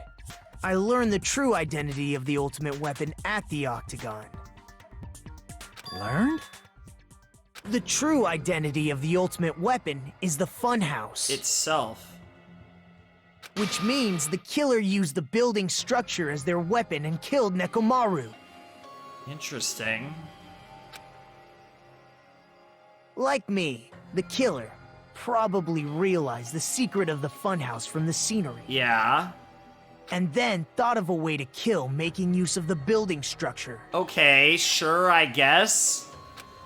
I'm gonna need more... The funhouse itself is the weapon. So they killed using the building structure? Okay, so Akane is...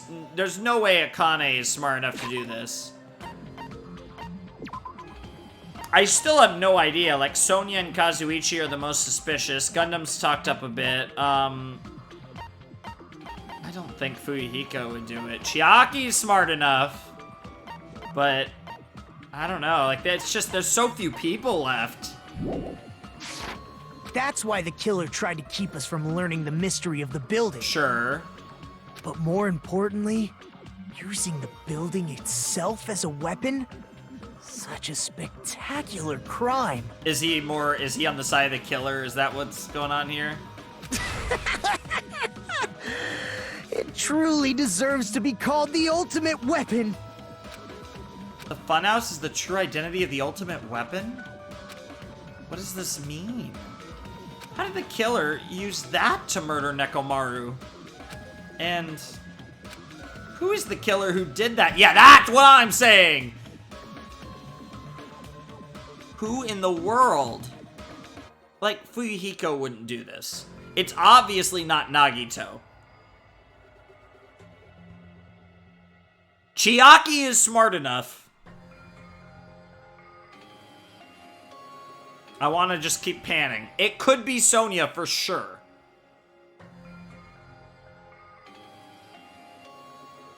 I'm just gonna let it panning. This is a really cool shot, actually.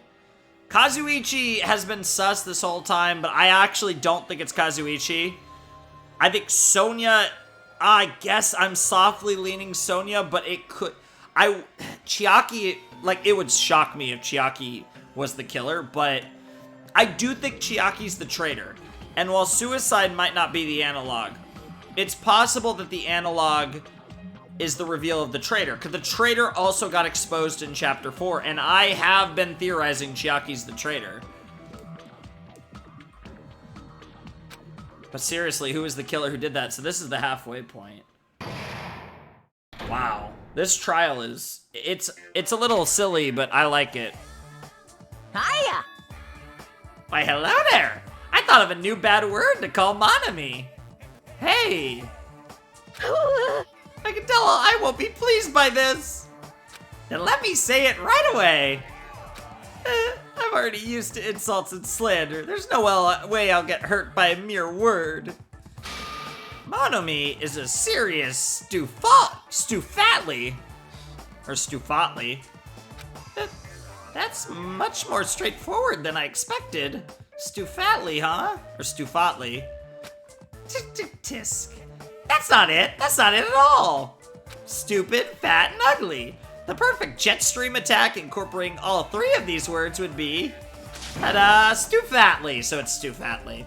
Oh, there's a fat hidden in there? Yeah, literally. Okay, everyone, all together now. Monami is a serious Stufatli. Yay. Well, that was a thing that happened. Yeah, sure, let's save. I have enough save slots. It's always such a tight. Give me more than 30, please, game. I want more than 30. Here we go, recap. Hello. I hope your day is well. I'm trying to force myself to be more energetic, or else my mental state won't be able to keep up.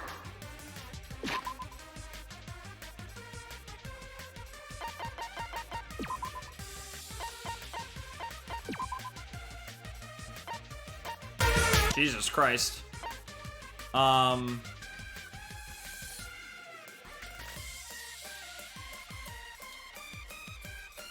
don't know why I did that, honestly. I apologize. I was trying to see if I could completely turn off the sound, because I was thinking about getting some water, and that's an easier way for me to quickly find this in editing. But yeah, I'm just gonna go get some more water, so Keck W.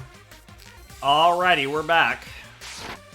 My heart's thumping like crazy. It always is, mon ami. I might as well have a laid-back, so what attitude and go ahead with high energy. I don't know about that, but sure. Yeehaw! Ah, but be careful that your batteries don't run out for various reasons. Okay. And just like I say each time, don't forget to save frequently. I save enough. Basically after each part. I never expected the funhouse itself to be the ultimate weapon. Wow, that's like a really strong reaction from Chiaki. Oh well, let's just press on ahead. What the fuck, Chiaki? Is it really alright to accept a situation so easily? Yeah, I don't even know what to make of that reaction. What the fuck, Chiaki? I don't know if that makes you more sus or less sus. Like, what the fuck? I mean, that's not what's important. The thing that's really important is Mechamaru died? the killer who used the building structure. Like, who's Mechamaru's murderer? I have no idea, and assuming there's been hints to this all along, like I said, Sonia, I guess? But is it really okay to believe the building is the weapon? Nagito said it, you know. There's no way I'd lie at such an important moment. I don't want to die either. If you say so, that seems to be a changed opinion. What happened to the bastard who kept saying how much they didn't mind dying? It's a good point, Fuyuhiko. He's right. There was a time when I thought I could become a stepping stone for your hopes, but I will sincerely retract that remark. Holy shit, Nagito, you're just outright saying it. Retract? You idiot. I'm disappointed too, you know. If this was a murder for the sake of hope, I'd happily sacrifice myself. You say such falsehoods, per usual. Yeah, that's one of the most normal things Nagito said this whole time, weirdly enough. There is no such thing as murder for the sake of hope. Murder is simply murder. Forcibly sacrificing others for one's own desires. Even one as diabolical as I would avoid such actions. I'm gonna hold you up to that, Gundam. I see. Oh shit. It's fine. Oh shit. Let's just leave him alone and find out who killed Coach Nekomaru as fast as we can. That IC has me terrified now. Just so you know, it's not like I'm getting hungry or anything, you know. We know you want to eat, Akane. Akane! You were drooling waterfalls? Yeah. Nagito, as usual, I can't tell what he's thinking. I have no idea if he's serious or not. Anyway, if the killer used the building structure, why don't we think about how they used it? Yeah, let's actually get into this, please. How they killed Nekomaru.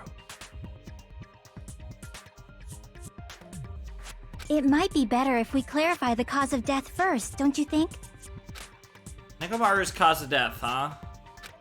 This is such an interesting trial, very interesting. He was horribly damaged, as if he was beaten senseless with a blunt object. If he was beaten with a blunt object, it wouldn't be a kill that utilized the building's structure.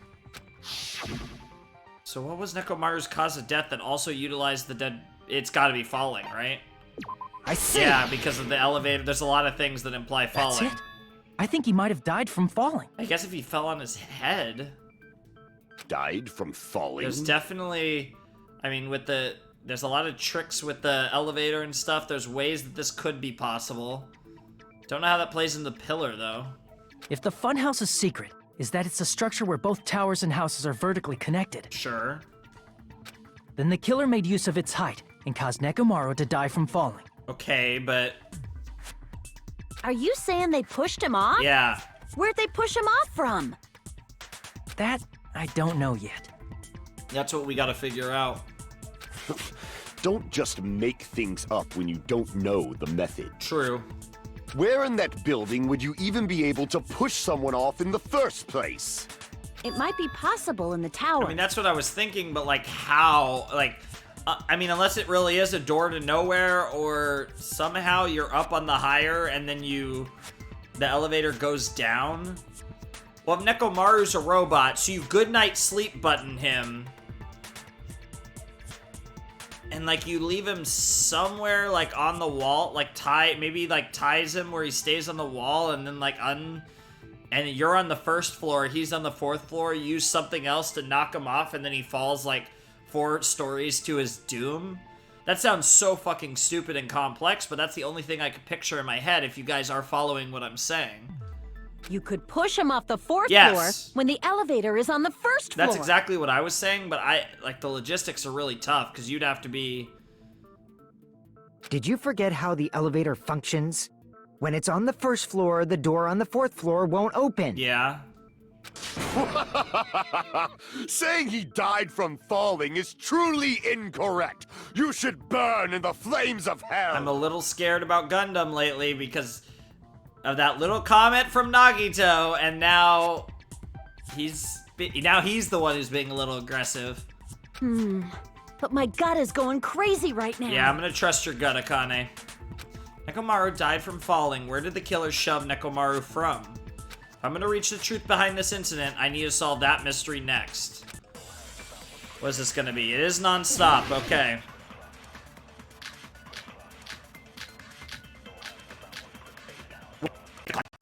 What the fuck?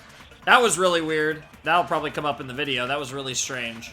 When the elevator is on the 1st floor, Can I look at the contact elevator?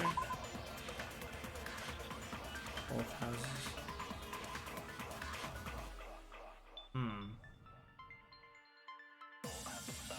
No, I don't think it's that, actually. you can't go through the door on the 4th floor. No. It'd be impossible to shove off the victim from up there. Then, how about Let's this? hear it, girl. After locking Mekamaru inside the elevator, Yeah? they moved the elevator from the 4th floor to the 1st floor and made use of the drop. Hold on, did you forget the elevator has a sensor? Good night button. As long as there's a moving object inside, Good night button. the other door won't open. Okay. Which means Yeah. the elevator... That must be the threshold of that elevator. Yeah, but that's the thing. It's Nekomaru only who has that. When the who can elevator go is on, you can't go through the door. It'd be impossible. Stop Then, moving. Yep. After locking Mekamaru, they moved the elevator and made use of the drop. Hold on, Yep. did you forget? As long as there's a moving object. Yep. No, that's wrong. That one was actually pretty easy once I actually got all the statements. That sensor should only work if something is But moving. Nekomaru is the one person who could completely, in every sense, stop moving 100%. If Nekomaru wasn't moving inside, the elevator sensor wouldn't have detected anything. True. Could it be his sleep mode? Exactly. When Nekomaru's goodnight button is pressed, all of his functions shut down, and he enters sleep mode. If he's in sleep mode, the elevator sensor wouldn't have noticed him, right? I see. So that's how... However, even if they moved the elevator in that manner, Nekomaru would have just moved along with it. Gundam's being defensive. There would have been no drop for him to fall and die from. Yes. What the fuck? That's what I was about to explain before Kazuichi interrupted me. Oh boy. Silence, pest! Oh shit. Now you're calling me a pest? And that face. A way to create the drop inside the elevator while Nekomaru is still in it. Chiaki seems to have an idea, but what way could that be? This is gonna be another non-stop, okay. Let's debate. Yeah, I was thinking the wire, potentially. There's also the chain, which is interesting. The broken doorknob says something. The wire, I think, might be it. If you arrange it a certain way, Certain arrangement, huh? you can cause the drop within the elevator. Okay. So you're telling us all to think about the arrangement, right? The arrangement, huh? That arrangement is... Okay. The hammer is suspicious. No. Isn't it about time we went over the pillar again? Maybe. What about the oil on the floor? No. The doorknob on the floor seems suspicious. Possibly. How about we all shut up and listen to what Chiaki has to say? Silence, pest! Oh my god, again. Don't be so cold. What if I start to enjoy it? Oh my god, ew. I have awoken, what the hell? Yeah, it's gotta be the pillar then, I guess. If you arrange it a certain way, I guess? you can cause the drop within the elevator. So you're telling us all to think about the arrangement. That arrangement is... The hammer is suspicious. I guess it's... Isn't it about time we went over the pillar again? No, it's not the pillar, okay. Okay. Crap. Okay, what? Let me go through my evidence again. If you arrange it a certain way, No way it's the hammer. you can cause the drop within the elevator. Okay, I gotta read... Chain say? There was able to... The chain has still not really come up much. So you're telling us... Broken doorknob.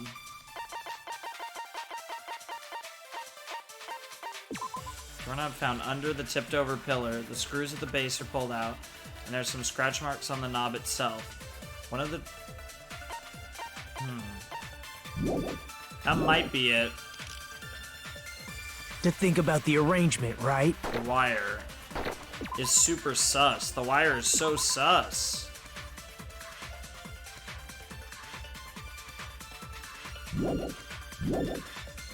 That arrangement is...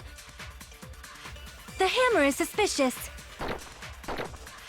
Isn't it about time we went over the pillar again? The hammer, no, the pillar. What about the oil on the floor? No. The doorknob on the floor seems suspicious. It's gotta be the doorknob. How about we all shut up and listen to what Chiaki has to say? The doorknob has potential and What if I start to enjoy oh my god, it? every time. None of that other stuff is relevant at all. if you There's no arrange way. it, you can cause the drop. So you're telling to think about the arrangement. Yep. That arrangement... The hammer is suspicious. Yep. Isn't it about time... What about the oil on the floor? The doorknob on the floor seems suspicious. No, that was too easy to hit, too. Yeah, I don't really know how either.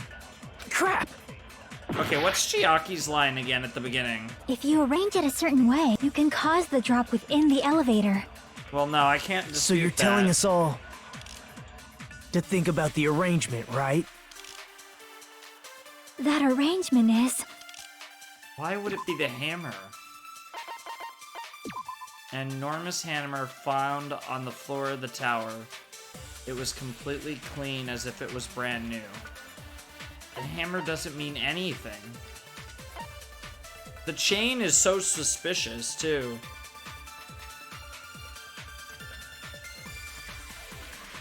Oh man, I actually really don't know on this one. The hammer is suspicious. Isn't it about time we went over the pillar again? What about the oil on the floor? The doorknob on the floor seems suspicious. How about we all shut up and... Silence! Don't... What if I start to Yeah, we enjoy know it? you're gonna enjoy it. If you arrange it a certain... Nekomaru is inside the elevator. You would need to... like, tie him to the wall?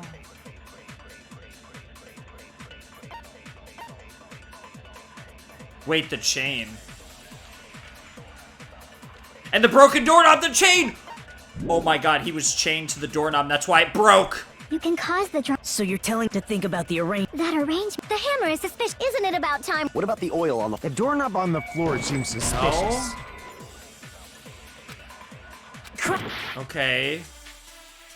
If you arrange it a certain way, you can cause the drop within the elevator. No, but I don't want to dispute her. Crap! Maybe absorb cause the drop with broken If you elevator? arrange it a certain... You can cause the drop within the elevator. Yeah? So you're telling us to think about the arrangement. That arrangement... The hammer is suspicious. Isn't it about time? What about the oil on the floor? The doorknob on the floor seems suspicious.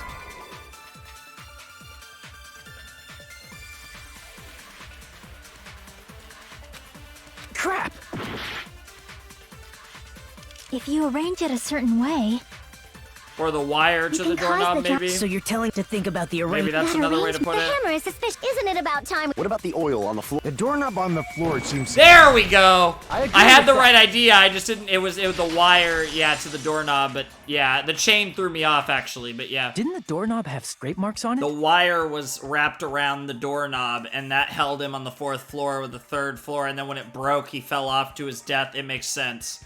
That's what I was getting at, but that, okay. It took me a while to come to that conclusion, though. That's really clever. I like that a lot. That might have been where it got scraped by the That's wire. really cool.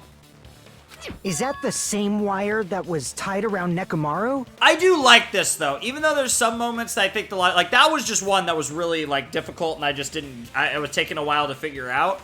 But I love this. Like, this game is so much more challenging than the first one. The first one was way too easy. This game actually has, like, some clever...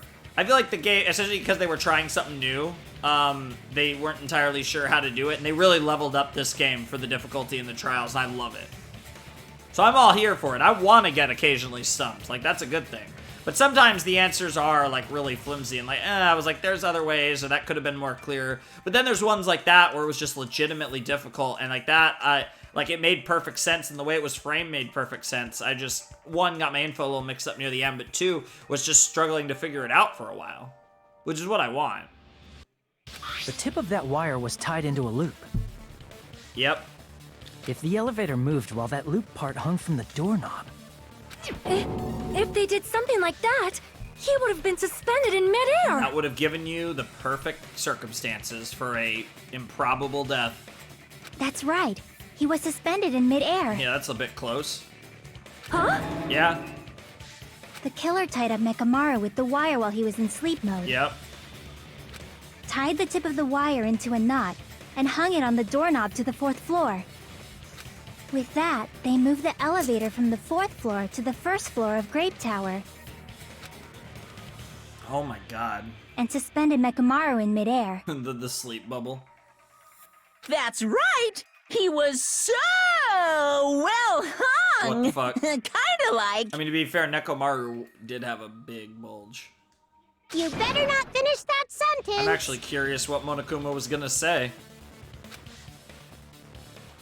The killer took advantage of the elevator's unique feature. Only the floor moves. I don't really remember sorry, not Nekomaru, Monokuma making any dick jokes in Danganronpa 2, because he made some there were the Makoto dick jokes in DR1. By doing that, they created a drop so Nekomaru could fall to his That death. is clever as fuck, for sure. Too easy. Kazuichi's gonna dispute this. Interesting. So what if they created a drop? There's no way you can make him fall and die with just that. He's that tough. Why? If Nekomaru is suspended in midair like that, then how do you get him to fall? You just have to throw something from the 1st floor, something. I don't know. Because if he's suspended in midair, he won't die if he doesn't actually fall. So what actually caused the fall? Alright. Let's do it. Rebuttal showdown. I'm down.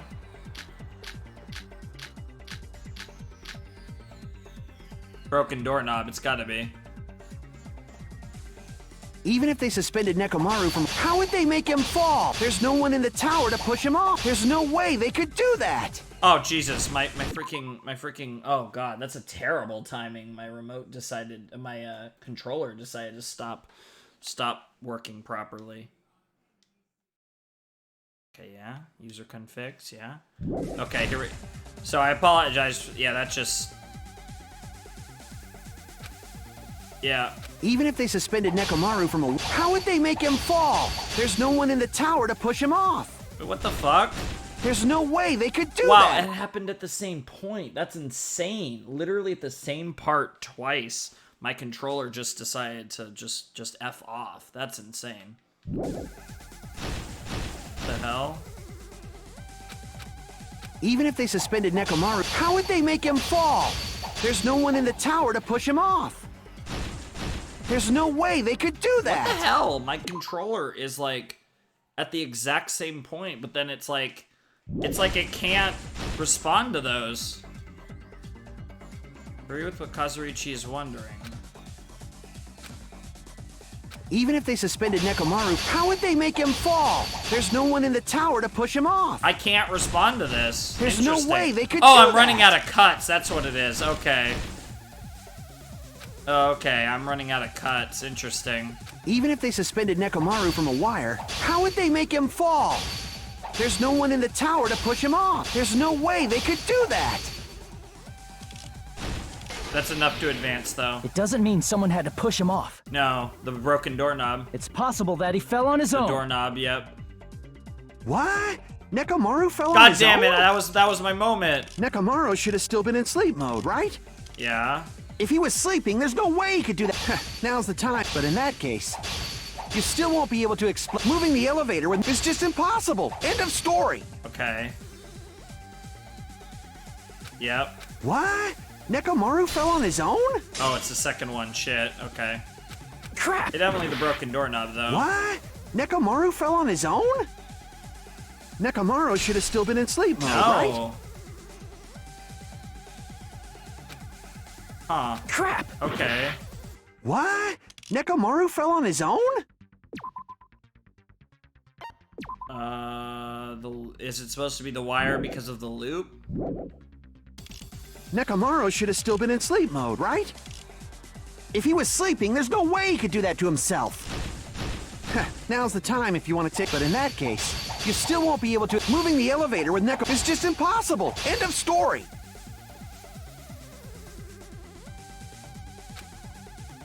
What? Nekomaru fell on his own? Nekomaru should have still been in sleep mode, right? Yeah, I didn't think that was it, but let me try that on the first one just to make sure. What? Nekomaru fell on his own? Okay, so it wasn't any of that. Okay, that's fine. What? Let me think. Nekomaru fell on his own? Tipped over pillar? Nekomaru should have still been in sleep mode, It right? wouldn't be the tipped over pillar. That doesn't If he make was sense. sleeping, there's no way he could do that. Now's the. But in that case, you still won't be able to. Moving the elevator with Nekomaru in is just impossible. End of story. No way it was the hammer either. Because you wouldn't be able What? to reach that far. Nekomaru fell on his own? Clock's alarm timer, Nekomaru should have still or- been in sleep mode, right? It's got. If he was sleeping, there's no way he could do that to himself. Oh, the alarm timer. Okay, I get Now's- it. But in that yeah, case, you still won't be able to explain. Moving the elevator with Nekomaru is just impossible. End of story. So literally, he woke up, and that's what put him in that spot. He literally woke up. What? Nekomaru fell on his own? Wait for it. Nekomaru should have still been in. There we go. Allow me to cut through those So they words. just waited for him to wake up. That's insane. What do you think would happen if Nekomaru woke up while he was suspended upside down in midair? That's crazy. What are you saying? Like, how would he even wake up? His inner clock. He has an alarm inside his body. As long as it was armed, it would have deactivated his sleep mode. Yep. Which means the killer set the alarm before they suspended Nekomaru. That's insane. If you woke up from an alarm and realized you were hanging upside down and had no clue why, Yeah. if something like that happened to you, you would start panicking a lot, And then right? the doorknob broke. Instinctively, your body would start moving. Nekomaru probably did exactly that. Sure. And then, in order to make him fall from the force he was generating, the wire was hung on the tip of the doorknob so it would easily slip Or off. break off the doorknob with it. In actuality, the scrape marks caused by the wire were near the tip of the doorknob, right? Yep. But Nekomaru didn't fall because the wire came off, No, right? because it was still wrapped around him. The doorknob itself, whole thing came down. He fell because the entire doorknob came He's off. so strong, yep. When Nekomaru awoke, he must have struggled much more than expected, which caused the doorknob to break off. Yeah, which made it a bit of a hint. Was that unexpected for the killer too? Probably. Well, that's probably it. If they knew it'd leave behind evidence like that, they would have at least tried to do something to cover it up. But it was hidden away. Killer didn't expect the doorknob to come out. The reason that even happened was because Nekomaru struggled. Yeah, full power. Oh, yeah, because he already loosened the door. Oh my god, that's crazy. Yep, he tried everything he could to open the doorknob, and Hajime was worried he was going to rip it off, and he was like, stop. Yep. Yep, he couldn't know, but yeah, he was like, isn't it creaking? If you break off the doorknob, we'll be stuck in here. Yep. That's crazy. That really was, if that's really what it was. And that's the clue Nekomaru left for us to find. Yeah, in a sense. I see. So that's how Nekomaru fell to his death. It's wild. Do you finally understand now? Yeah. It appears it's just as Miss Sonia said. I'm just a pest. No, I'm not just a pest. I'm a total fucking pig. Damn, Kazuichi. Isn't that right, Miss Sonia? Ah! If I'm a fucking pig, you can say so. Oh my god! It really did awaken something inside him. Oh no. No, I believe you gave your all. Oh my god, Sonia is just cocking him in every way. Hey, why aren't you teasing me anymore? Holy shit, Sonia. This guy, he gets off on this. He does now. So thanks to that alarm, Nekomaru ended up falling while he was still hanging upside down. Yep, this is so ridiculous, and I'm here for every second of it. God. That doesn't mean he just crashed straight into the floor. Of course, you know that I mean, too, this has got to be right? up there with some of the most ridiculous things even Ace Attorney has done. Like, this case is just bonkers. Like, it is wild, and it's a fun one. It's a fun one. Doesn't mean Nekomaru crashed straight into the floor. The moment Nekomaru fell to the floor, the only thing I could think of that happened to him was he collided with the pillar. I see. Yep. Only way to explain that. When Nekomaru fell to the floor, he ended up colliding with the pillar. Isn't that it? So the pillar was part of the murder weapon in a sense. Finally, the pillar! Yep.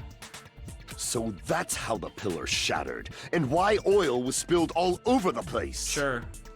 See, I told you the pillar was the weapon. My gut was totally right. Well, the pillar was a bonus. It's not even clear if the killer intended that, or if it was just a coincidence. Yeah, who knows? At this point, it is quite difficult to find a clue that will lead to the killer. I mean, Nagito could, I don't know, some way, like a way to find out who's been in the final dead room or something.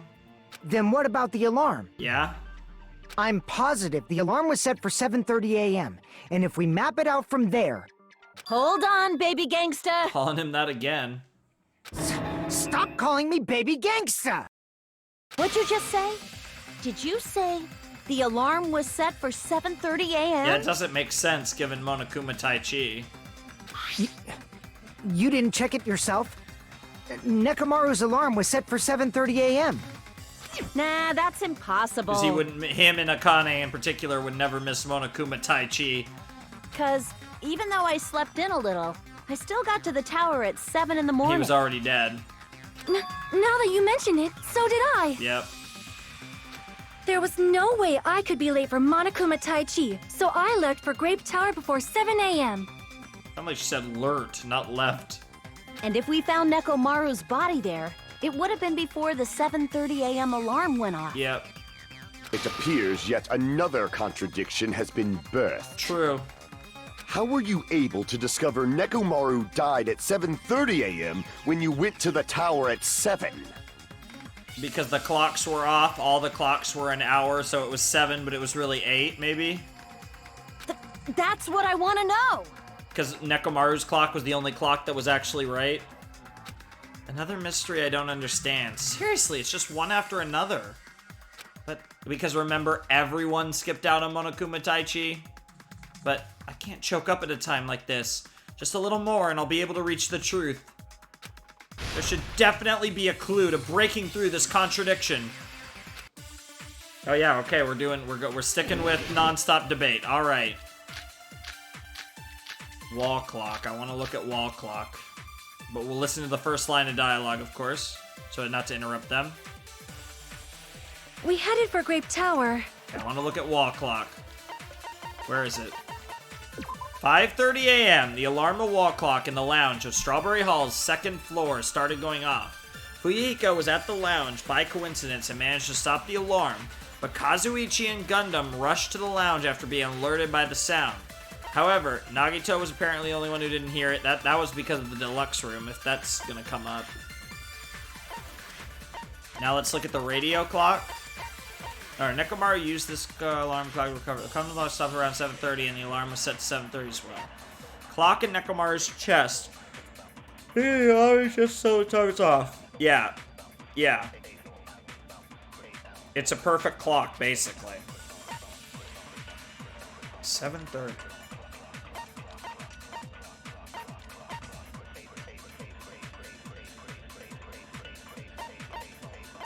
Apparently, Fuyuhiko saw Nekomaru's walking toward the first floor of Strawberry House at 5 a.m. Then 5:30 was this. Okay. Before 7 a.m., I am certain. Okay. But the alarm inside Nekomaru's chest was set for 7:30 a.m. Yep. Nekomaru died because of that alarm, right? His time of death and the time the body was discovered. One of those must be an illusion. The radio clock. The killer probably did some tampering. No. They probably messed with the clock inside Nekomaru's chest. No, that's wrong. Objection. That's impossible. Yep. Which means they had to mess with all the other clocks. No, the clock inside his chest was a radio clock, so it would have been impossible to mess with. Yep. So you're saying there's no way the killer could have tampered with the clock? Not his clock. Maybe the clock Miss Sonia saw was the one that got tampered with. The clock inside Grape House? It's possible. No, I checked all the clocks inside the funhouse. Oh, that's what I asked you to do. So you really listened to me and checked all the clocks. And because of that, I can confidently declare that all the clocks had the same time displayed. That just means they were both changed. If there's no possibility that the time was tampered with, then we must doubt that human's testimony. Please believe me, we are not lying. We. Then maybe it's a misunderstanding. Nice. I never misunderstand. I'll crush you into dog food. Damn. This time-related contradiction. I don't think I should doubt the testimonies. And the only person who would be able to change it, I think it's gotta be, yeah. I should doubt the clock, yep. There's no mistake that something was done, but what was it? Perhaps we've overlooked something. Maybe we're misunderstanding something. I think both of the clocks were altered.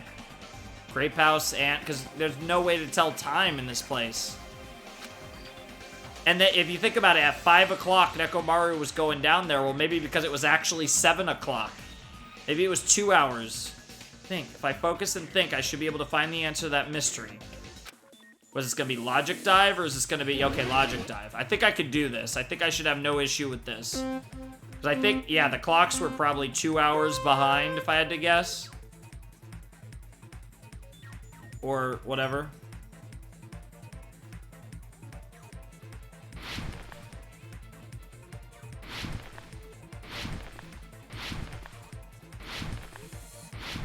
I like this one. All right, here we go. Oh, fuck. God damn it. I was going for the time in the building, but... yeah, it's the time in the building, obviously. But I got a little confused because we had 3 options there, and that threw me off a little bit. As much speed as we can go. How fast can you go? Yeah. That's sick. That was sick. That's a new mechanic, actually. Whoa. Oh, that's sick. All right, here we go. Question 2. Which clock was tampered with? Oh, for fuck's sake. Yeah, no, it was the building's clocks, but that's the key. It's the building's plural. Yep. All right. Yeah, obviously.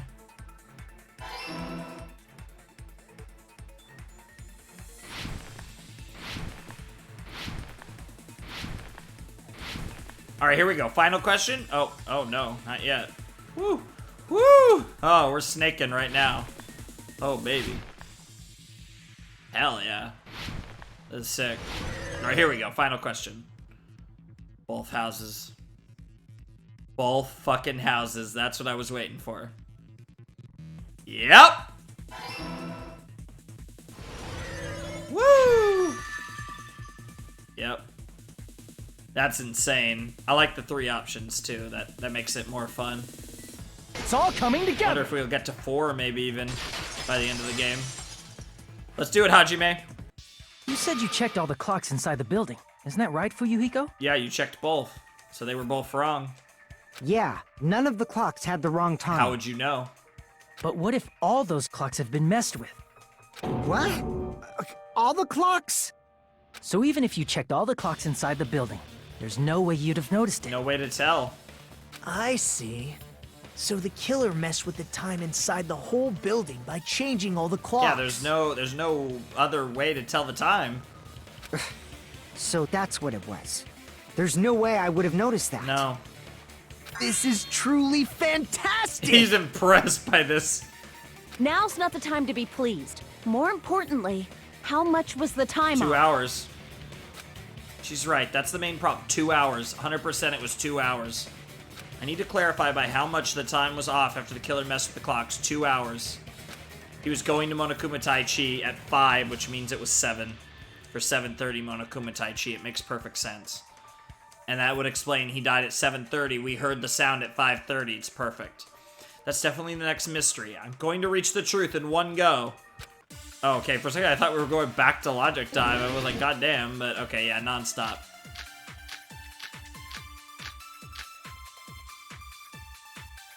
I have to check what these accounts are. First line first. If the time in the building was all messed up, Okay, I want to check Akane's account, and I think it was Bihiko's. 5:30, 5. Yeah, both of those are relevant, actually. then we can only rely on Nekomaru's radio clock.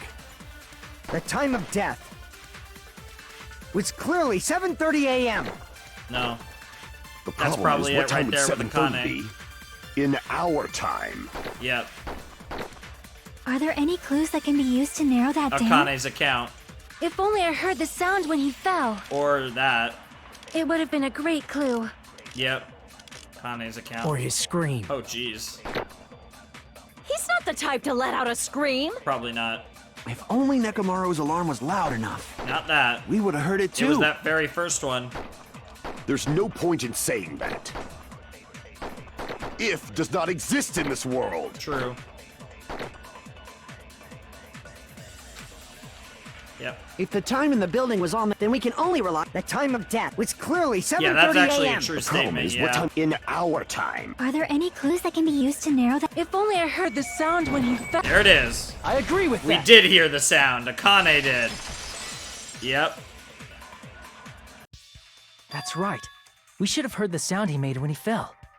Wasn't it that rumbling noise? Yep. Rumbling?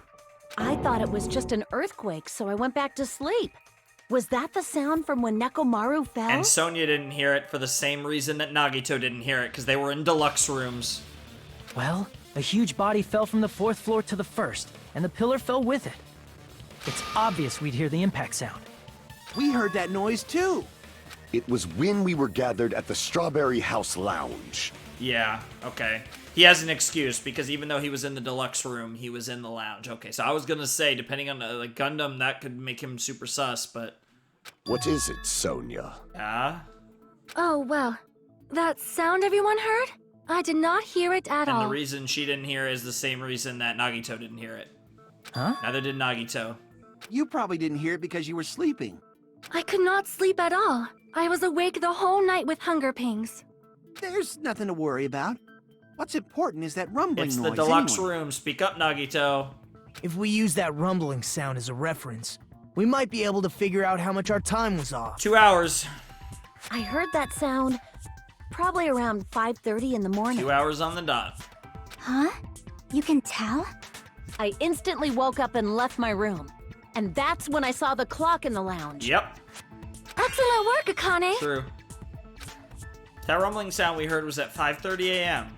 It's like the answer to how much our time was off is literally right in front of me, yep. I see! Easy peasy.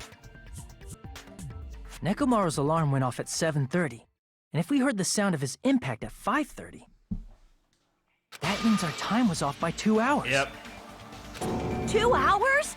That much? yep, We were starving pretty badly. There's no way we would have noticed. sure. Plus, the funhouse has no windows.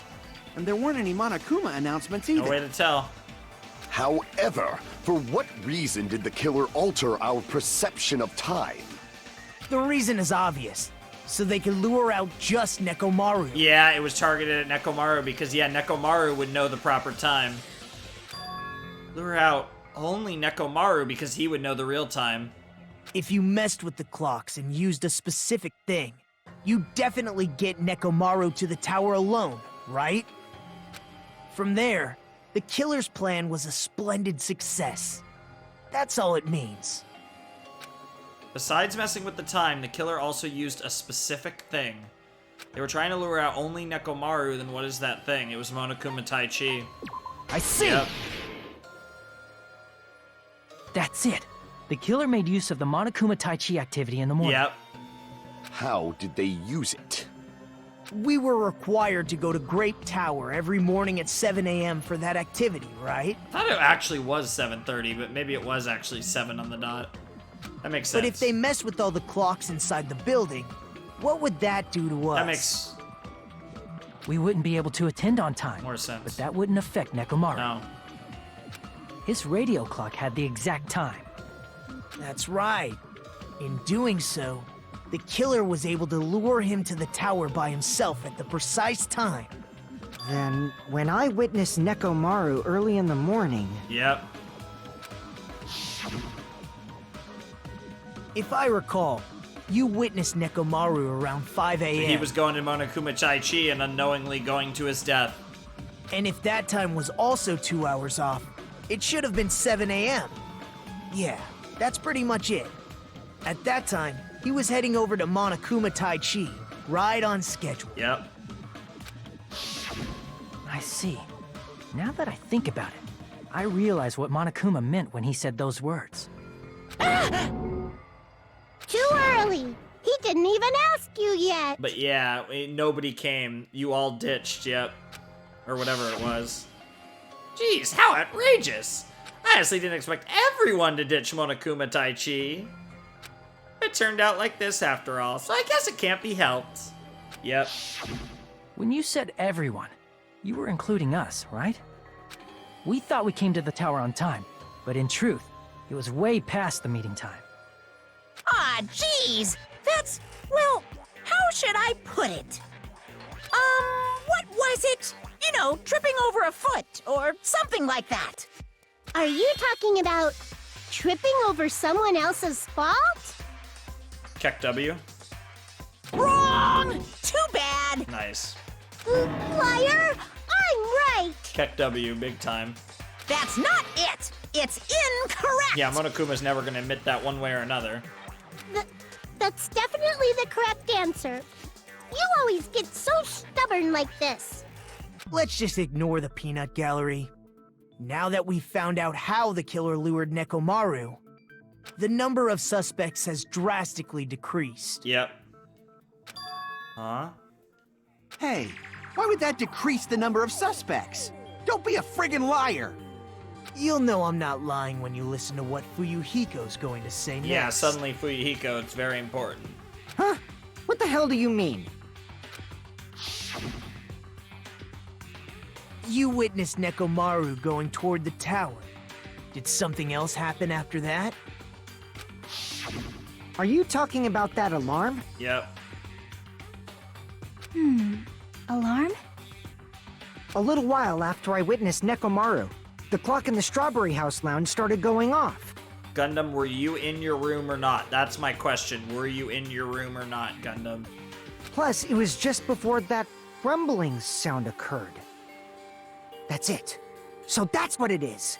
If Nekomaru died when the rumble happened, then whoever doesn't have an alibi at the time is the prime suspect. Really? Was there anyone who didn't have an alibi at that time? Nagito? I remember now. And Nagito said from the beginning, I'm the one that's suspicious. The sound was so loud I couldn't help bolting from my room. But there was one guy who never left the lounge. We were both on the same floor. It's pretty weird that bastard never came out of his guest room. Nagito. Which means that person does not have an alibi for when Nekomaru fell? But he actually does. Who is it? Who's the bastard? He's gonna say, it's me. It's whoever doesn't have an alibi for that time, right? He's not the killer, but it's definitely Nagito. You're the only one! Yep. The one who wasn't there. It's you, right, Nagito? That's right. Nagito wasn't there. Yep. It was just me, Gundam, and Fuyuhiko. Yeah, it's looking more and more like Gundam actually did this.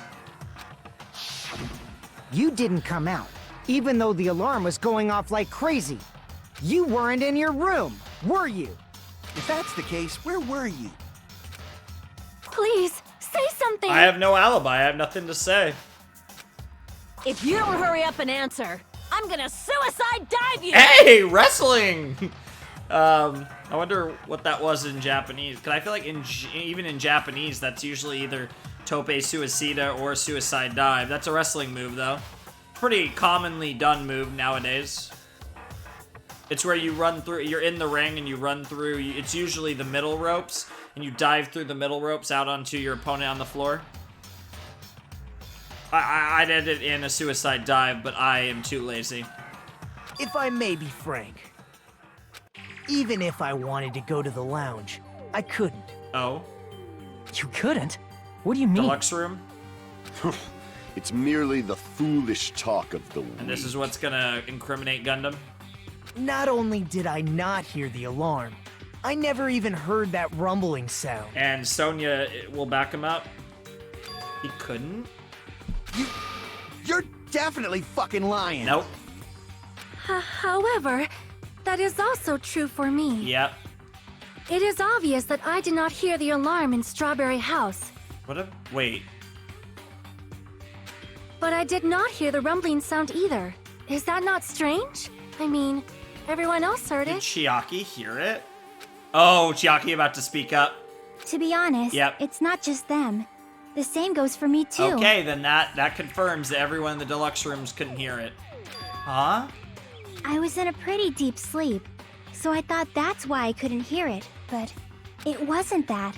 I probably couldn't hear it at all. Soundproof rooms. I'm loving this is finally coming up.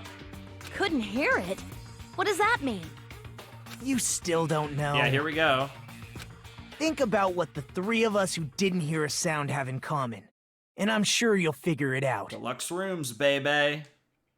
The only people who didn't hear the lumbering noise were Nagito, Sonya, and Chiaki. This is how we're gonna get Gundam. It totally is. The secret is what these three have in common. Could this also be the secret that points to the killer? I can't believe it. Oh my god, I'm gonna actually be kind of sad. What the fuck, Gundam? I am, like, really curious to hear Gundam's excuse for all this. Here we go. Hangman's Gambit. It's gonna be deluxe room, I assume? Yep. Oh. Now I'm not sure, actually.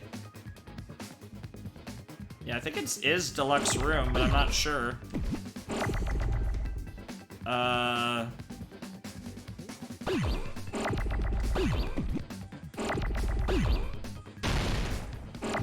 Yeah, it's totally deluxe.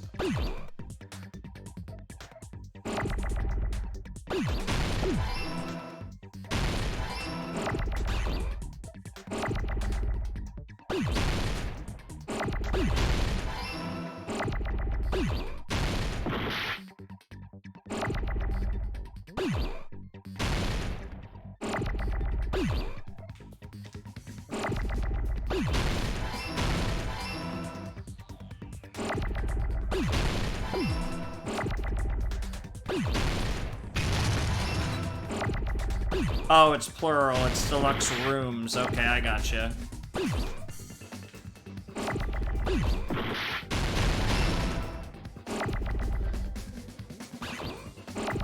God damn it. God damn it. God damn it. Okay. Alright. Oh,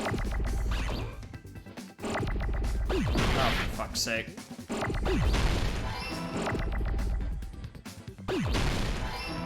Okay, that wasn't too bad. Yeah, I was confused with the extra letter, but yeah, plural. Nagito, Sonia, and Chiaki. The three of you were staying in deluxe rooms, right? And who was also staying in a deluxe room? If I recall, the deluxe rooms are... Soundproof. Yep. Yep. Yep. The reason we could not hear the rumbling noise. Yep. That's right. It was because the deluxe rooms have superior sound insulation. You actually noticed that. Nice catch, Hajime. Are you using your ultimate reserve course student talent? Oh my god! I mean, I guess he would be if he was the sub, if he was the #1. Yeah, Hajime's like, what the fuck? Now then, you guys must understand by now, right? The true identity of Nekomaru's killer. Wow, it really is Gundam Tanaka, yeah? Hold on a sec. Why does that lead to who the killer is? Why? Well, that fact just now is a very important clue, and a decisive factor in identifying the killer. It's true. Decisive factor? Somehow, I feel like I understand what Nagito means. The killer among us? And he's smiling right now. So we're gonna see him break down, and we're gonna see his facade melt away, I assume. Hear him talk normally and everything. The killer who murdered Nekomaru, but like also, Sonia's gonna try to defend him, I bet, similarly to how Fuyuhiko tried to defend Peko. The killer who murdered Nekomaru? Oh boy. I hate to do it to you, my man. But it's Gundam. You're the only one! Yep. Gundam, there's something I want to ask you. Yep.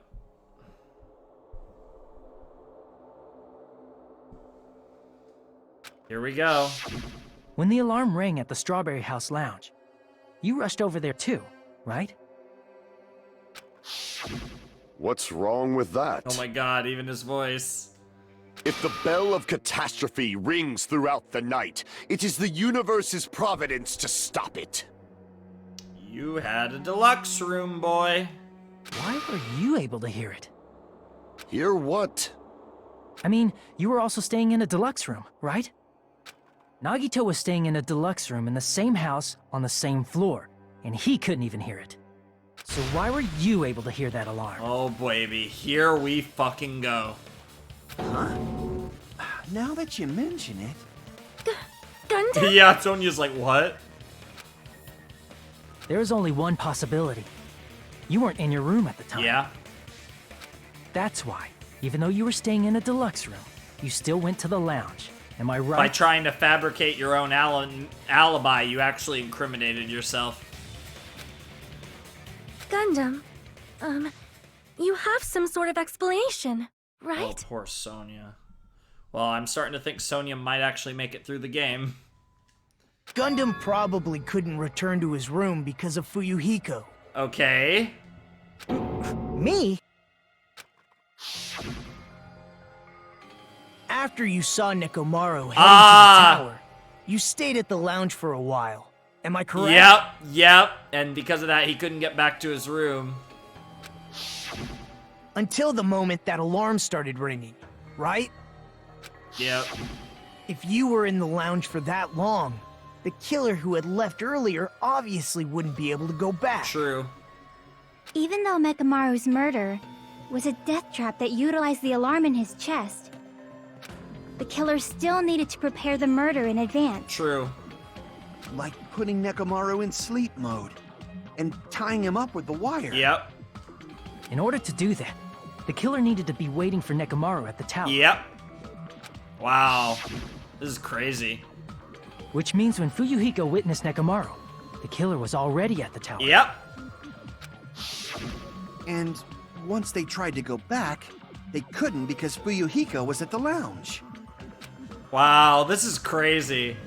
I mean, I gotta give it to Gundam. It really proves just how intelligent this boy is. In their original plan, the killer should have returned to their room before the alarm in the lounge went off. And They were supposed to stay in their room. They weren't planning to come out and go to the lounge. That all makes sense. Which means they wouldn't have heard the alarm or the rumbling sound, thus proving they were in the room. Yeah. Just like us. Wow. I mean, this really proves how smart Gundam really is. Like, he really is. I mean, all memes aside about his Gundamese, as I said, but he really is quite the man underneath that, even if he's clearly done a very bad thing. The best case scenario would have been if those two in the lounge had gone to check the deluxe rooms. After all, if they personally saw the killer sleeping in their room, it gives the killer a stronger alibi. That makes sense. Unfortunately, they failed to secure that alibi. Yep.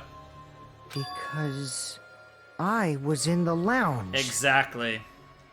This is crazy! Oh my god. So the killer couldn't go back to their room, and ended up hearing the lounge's alarm. Yep. That's insane. What a plan, Gundam! That's gotta be the best murder plan of any character in Danganronpa so far. This is insane! And it's like so bulletproof, but, you know, ironically, yeah, just a little slip of fate. A couple slips of fate are what caught him. Hey, what are you doing? This raucous, it's louder than the supreme ruler of the netherworld, bellowing for a sacrifice. Don't go making all that noise so suddenly. Yep. But why'd you come out?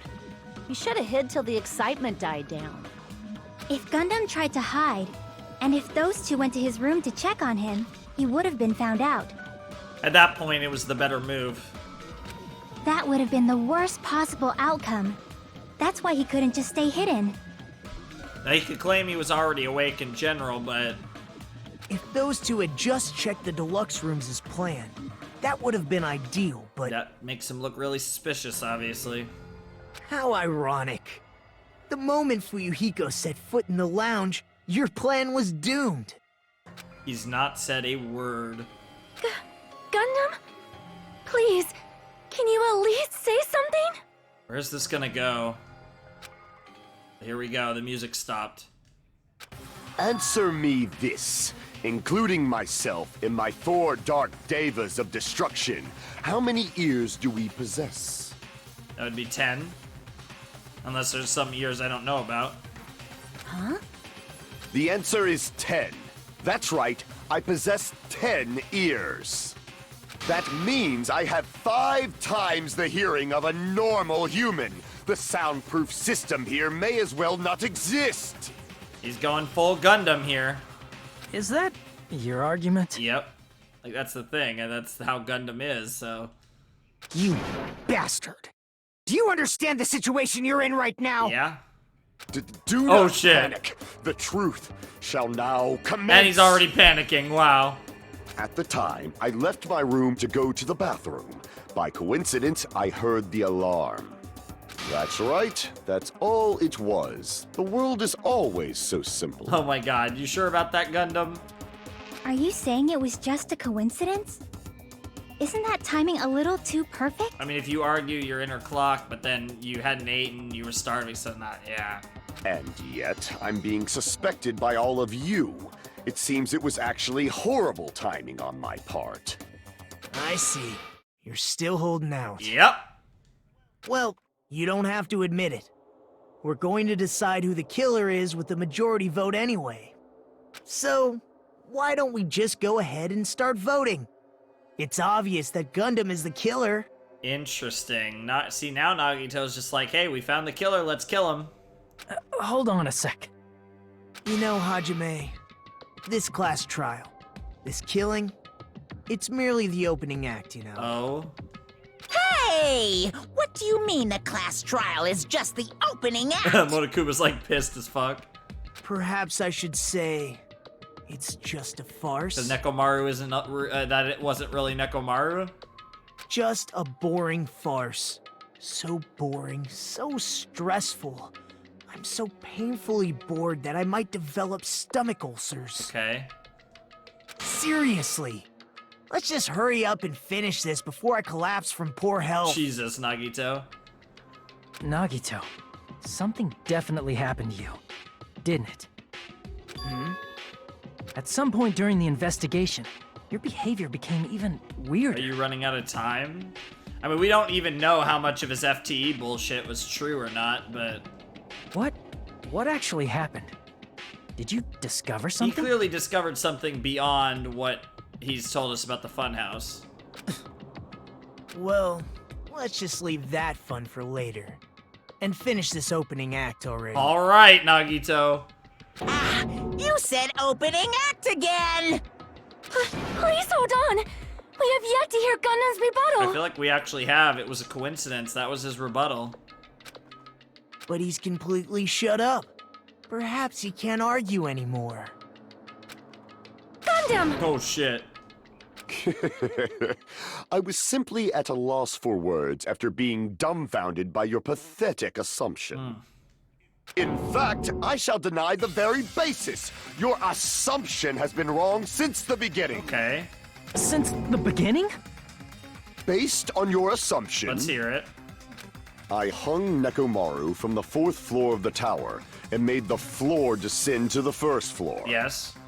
From there, after returning to Strawberry House, I was present when the alarm at the lounge went off, correct? Although going to and fro is busy enough as it is, how would I be able to travel between both houses anyway? That's where Nagito comes in clutch. I see. The contact elevator was broken. As I recall, the killer tampered with the Grape House control panel, which shut down the elevator. Sure. Plus, the stopped elevator should have been facing the Grape House side. Yep. If so, the human who used the elevator would have left it at Grape House. Yep. For these reasons, it's an indisputable fact that the killer destroyed the elevator at Grape House. And what's wrong with that? That would mean that it would have to be Yu Akane, Hajime Chiaki, or Sonya. If the elevator was broken at Grape House, you wouldn't be able to return to Strawberry House. Yep. However, I was already at Strawberry House. I was present when the alarm in the lounge started ringing. Which means your assumption is clearly wrong. Except the final dead room. Are you serious? And here I thought it's already been decided. Or rather, the octagon. Have you learned your lesson, pitiful humans? You cannot overcome this contradiction. Oh, we can. That's wrong. When something is obviously wrong, that's when a contradiction is born. There's no such thing as a contradiction that can't be overcome. Let's do it. It is going to be a non-stop, I already know. Load it in, Nagito. Load Nagito into the chamber and let's shoot Nagito. Oh. Oh, maybe not. Okay. Interesting. That elevator was the only means of travel between the two houses. As long as that elevator was broken, your assumption collapses. Plus, the elevator was broken at Grape House. Yeah. If the killer cannot Nagito, return say to Strawberry something. House, Since I was at Strawberry House at that time, Nagito. there's no question that the following crime is impossible. Nagito. It would have been different if they had an accomplice. No. Or if there was a secret passageway. Yeah. How much longer do you plan to lecture me? It's Secret's Passageway. Why don't we stop this That's already? exactly what it is. It's Secret Passageway. I need to absorb the first one, I think. That elevator was the only means of travel between the two houses. Oh, I can't absorb it? As long as that elevator was broken, your assumption Plus, I guess I have to absorb Secret if the killer Passageway. cannot Since I was at there's no question that it would have been different if Or if there was a secret passageway. How much longer do you plan to... Why don't we stop this already? Okay, here we go.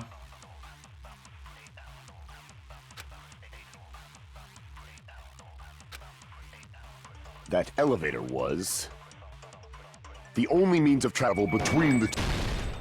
No, that's wrong. Objection! Yep, there's a secret passageway. Thank you, Nagito. No, there should have been another way to move between the two houses without the elevator. Yep. Such a method does not exist! Oh, it does.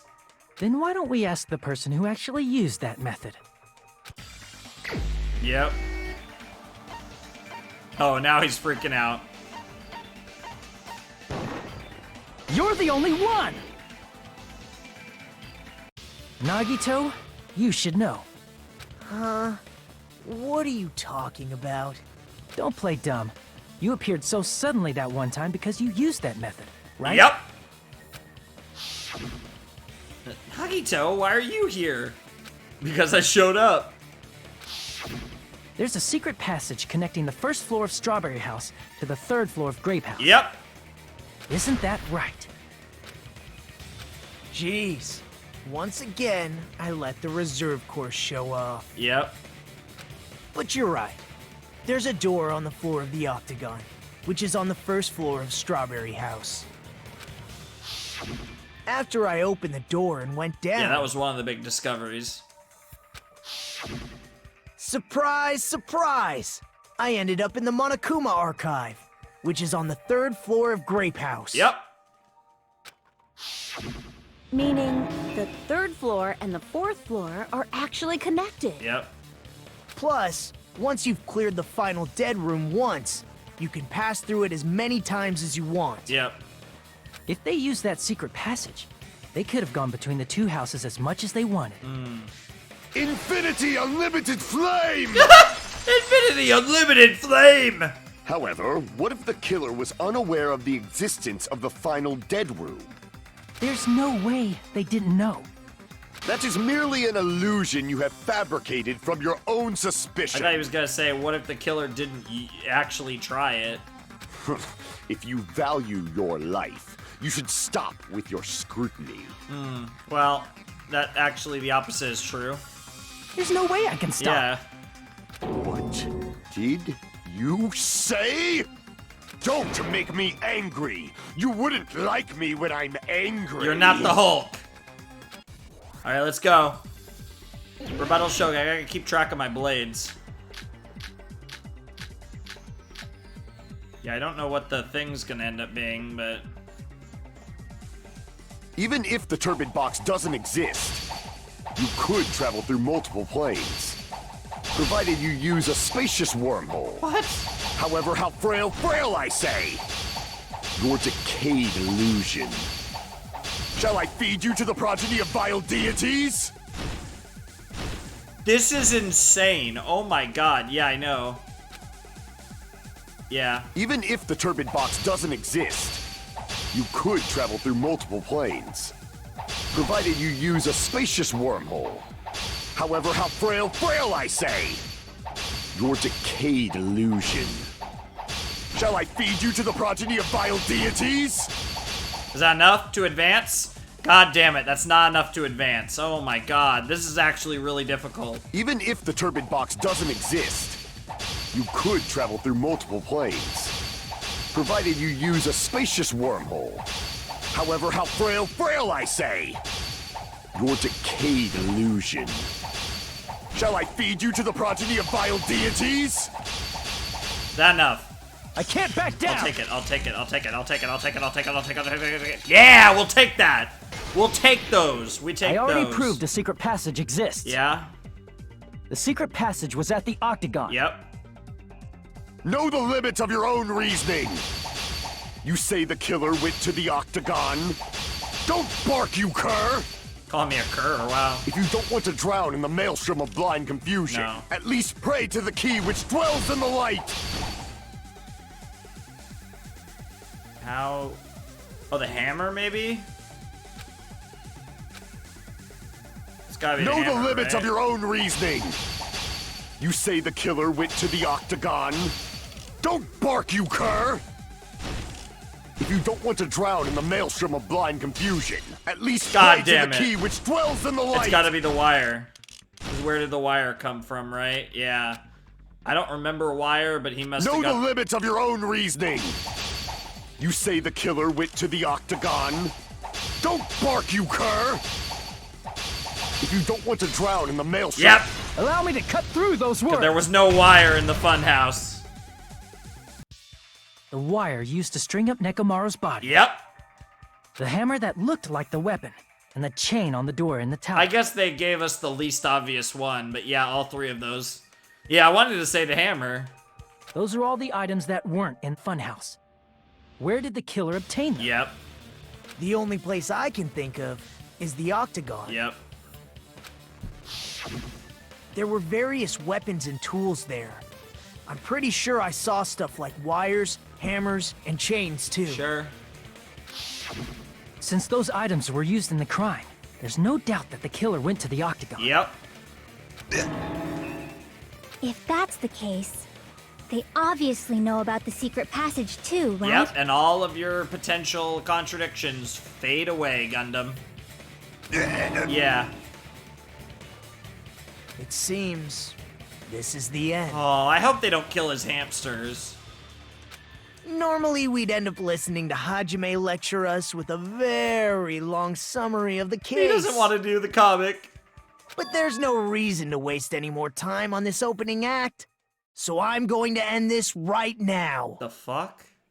Hey, what are you... First of all, by Oh my messing with all God! the clocks in the building, Gundam tried to lure only Nekomaru.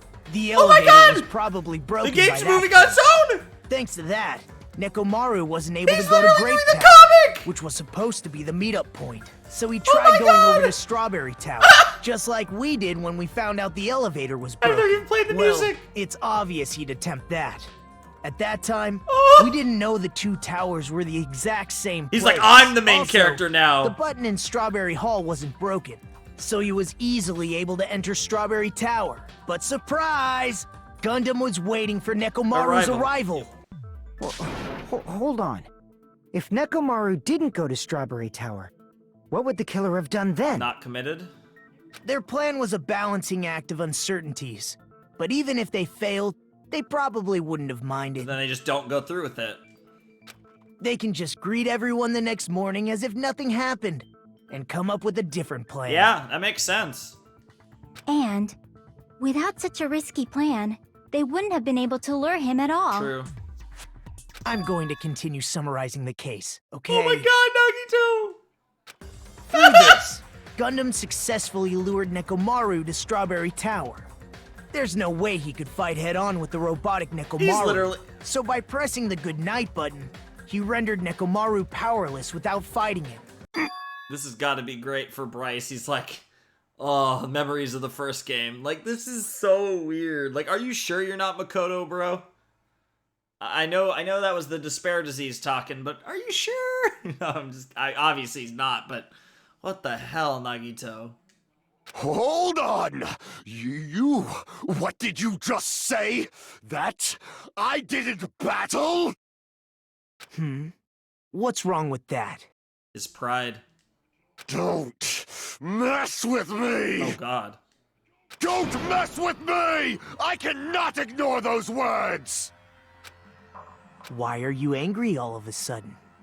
You fools do not understand! You don't understand at all! Ha! You make me laugh! After all this time, you still don't understand anything at all! I don't understand anything. What does that mean? Well, I mean, given it you, It appears I cannot finish just yet. okay. Maybe I'm just a human destined for hell. However, I cannot finish just yet. I cannot finish! I think it's time for the, PTA. What do you intend to do? It's obvious! I'm going to destroy your illusory assumptions! Okay. Are you saying you still have more? You still have room to argue? Apparently. Your words. You said I pressed Nekomaru's goodnight button. However, that button was on the back of Nekomaru's neck. To press it, I'd have to get behind him. True. It's not easy to get the drop on Coach Nekomaru. That's fair. It's even more difficult if it's a one-on-one situation. Just as I thought, truly frail. Succumbing so easily to this simple argument, it was just a mere illusion. If you want to set me up as the killer, at least surpass your own human limitations. Alright, let's do it. That's wrong, Gundam. You're the one who's wrong.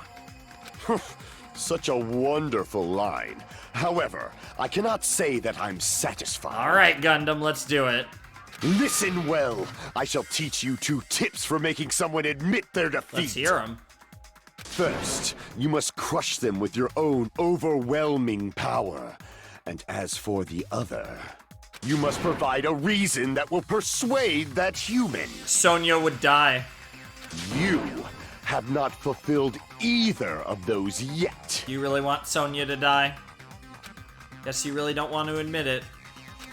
Then, just as you requested, I will provide an argument that'll leave you no choice but to be persuaded. Here we go. The moment of truth. I won't let you! For the Tanaka Empire! Wither! Crushed as David prophesied! I won't let you! For the Tanaka Empire! Wither! Crushed as David prophesied! Show me the cadaver! I won't let you! For the Tanaka Empire! Wither! Crushed as David prophesied! I won't let you! For the Tanaka Empire! Wither! Crushed as David prophesied! I literally don't understand how this game For works the in Tanaka this. Empire! It's Nekomaru's back. Do you really think I can get behind him so easily? Oh my god, he really used the hamsters! Oh my god! The ultimate breeder. Even if you didn't get behind Nekomaru, you should have been able to press the button on the back of his neck. Oh my god. As long as you had the power of the hamsters you keep with you. Oh? Oh? Are you seriously saying he used his hamsters to press the button on the back of Nekomaru's neck? As Nagito would say, a crime truly fitting of the ultimate breeder. Of course that'd be impossible for a normal hamster, but it would have been possible for Gundam. Because he's the ultimate breeder. In fact, we saw that with our very own eyes, right? Yep. Yep. You idiot. Emissary of evil. In accordance with our ancient contract, the time has come to lend me your aid. Oh my god, we literally lost the 2 characters left that had voices that fuck me up. I honestly don't think there's a character left that has a voice that fucks me up. Pierce through Supernova Silver Fox Sandy. Choo-choo. Yep. Uh-huh. Truly, this is the skyline lamentation art of the demon mouse. Yes, the door of destiny has opened, Gundam. Now that you mention it, after Ibuki was killed in the music venue, one of Yep. Venom's hamsters retrieved the piece of wallpaper from the baton lighting, right? Yep. Uh-oh. Hey, with your friends and their exceptionally smart brains, it must have been possible to secretly get one of them behind Mekamaru and press the button on the back of his neck. How about it, Gundam? Yeah. Oh.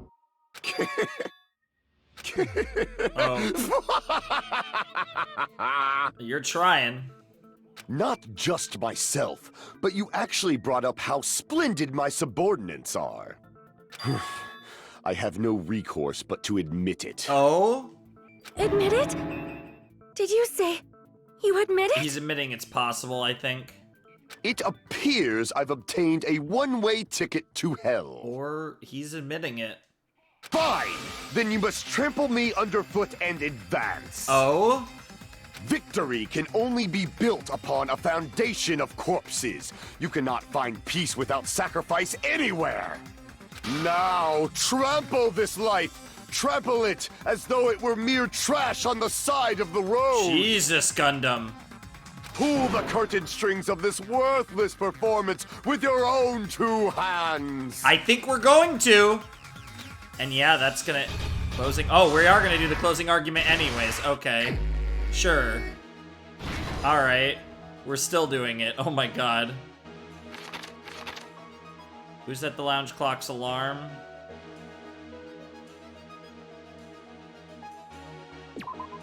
Yep. Who's in the lounge since early morning? What time did Fuyuhiko see Nekomaru? Oh my god. That's so evil looking. I love it. Even the hamsters look all evil.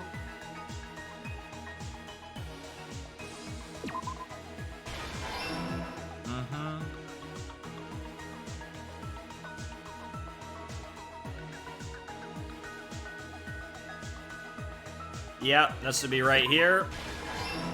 Yep. Let's go back to the beginning. Just to reset our mindset here, and here we go. All right. What do we got? Who was in the lounge since early morning? That was Fuyuhiko. What time did Fuyuhiko see Nekomaru? That's irrelevant. For now. The wire wrapped around Nekomaru's feet. Wait.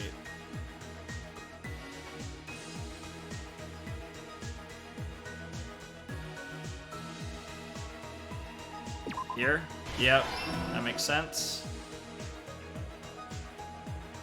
Was the fake weapon left at the tower? No. Who gathered at the lounge? No. Why did Nekomaru fall? That would be right here. Boom. Break. Stock 3, okay, now let's go back to the beginning once again.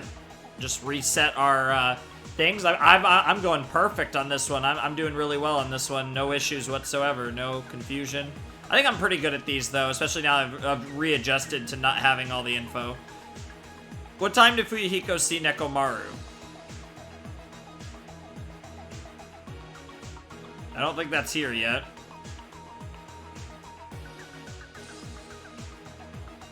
Now we go all the way over to page 7. Fake weapon. That's not here yet either. Who gathered at the lounge? That would be these 3. Yep, Gundam, Kazuichi, and Fuyuhiko. Oh my god. That's a really cool... Huh.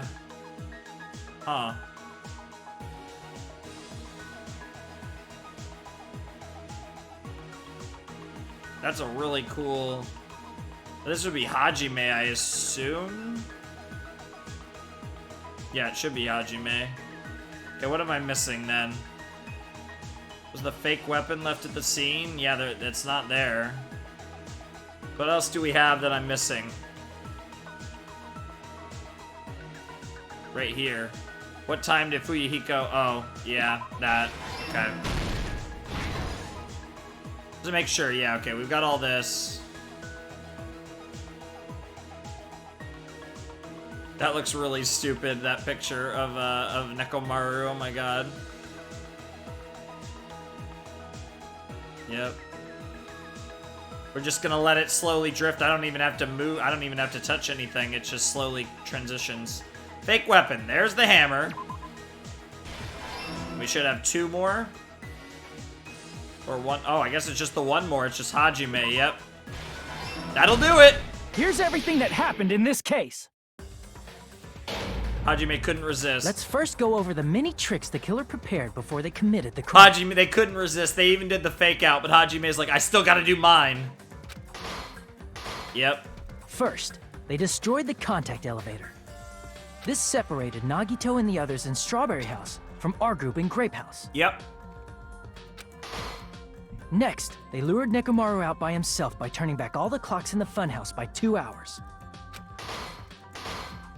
Additionally, in order to secure an alibi, the killer went to the Strawberry House lounge and set the wall clock's alarm to 5:30 a.m. Sure. After finishing their preparations, the killer went to Strawberry Tower with the necessary tools in hand. Yep. They obtained these tools from the Octagon, which you can enter once you clear the final dead. And the reason why a Gundam didn't get the same presents as Nagito was because Gundam probably did the final dead room with just 1 bullet in the cylinder as opposed to 5. So Nagito got the highest level present. Oh my god. This means the killer discovered the secret of the funhouse faster than anybody else. I would love to see an actual shot of Gundam with all that. That secret being, Strawberry House and Grape House are actually the same building. Yep. On the morning of the incident, Nekomaru woke up and headed over to Grape Tower for a specific reason. Yep.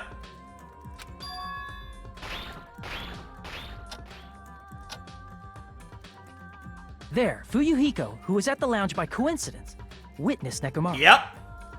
According to Fuyuhiko's testimony, that was around 5 a.m., but by that point, the killer had already messed with our perception of time. Of course. In actuality, Fuyuhiko witnessed Nekomaru at 7 a.m. Yep. That's also the same time Monokuma Taichi begins.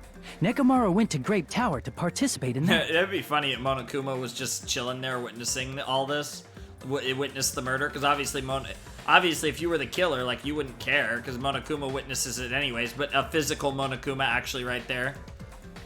Because that's what the implication would be. However, because the contact elevator was broken, Nekomaru was unable to go to Grape Tower. But it's completely irrelevant one way or another to the story, so... So he decided to try going to Strawberry Tower. That's fair, though. It was at Grape Tower, not Strawberry, so... But the killer was waiting for him there. Okay, never mind, I guess. In a sense. Oh my god. With the power of hamsters, they were able to press the good night button on the back of Nekomaru's neck. I love that visual. It's like the energy around them and everything. This forced him to enter sleep mode, rendering him immobile. I'm so curious what this is the opening act for. I'm so scared for what the fuck Nagito's gonna do. From there, the killer began preparing to use the ultimate weapon. Sure. Yep. First, they set the alarm in Nekomaru's chest to 7:30 a.m. so he'd wake up.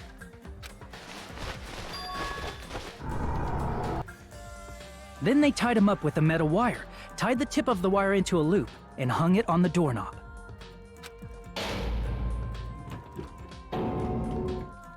After leaving Strawberry Tower, the killer then destroyed the door button to Strawberry Hall. Yep. They did this to keep us from entering Strawberry Tower, and to keep us from discovering the secret of the building structure that they used to kill Nekomaru. Yeah, it's insane. What a plan.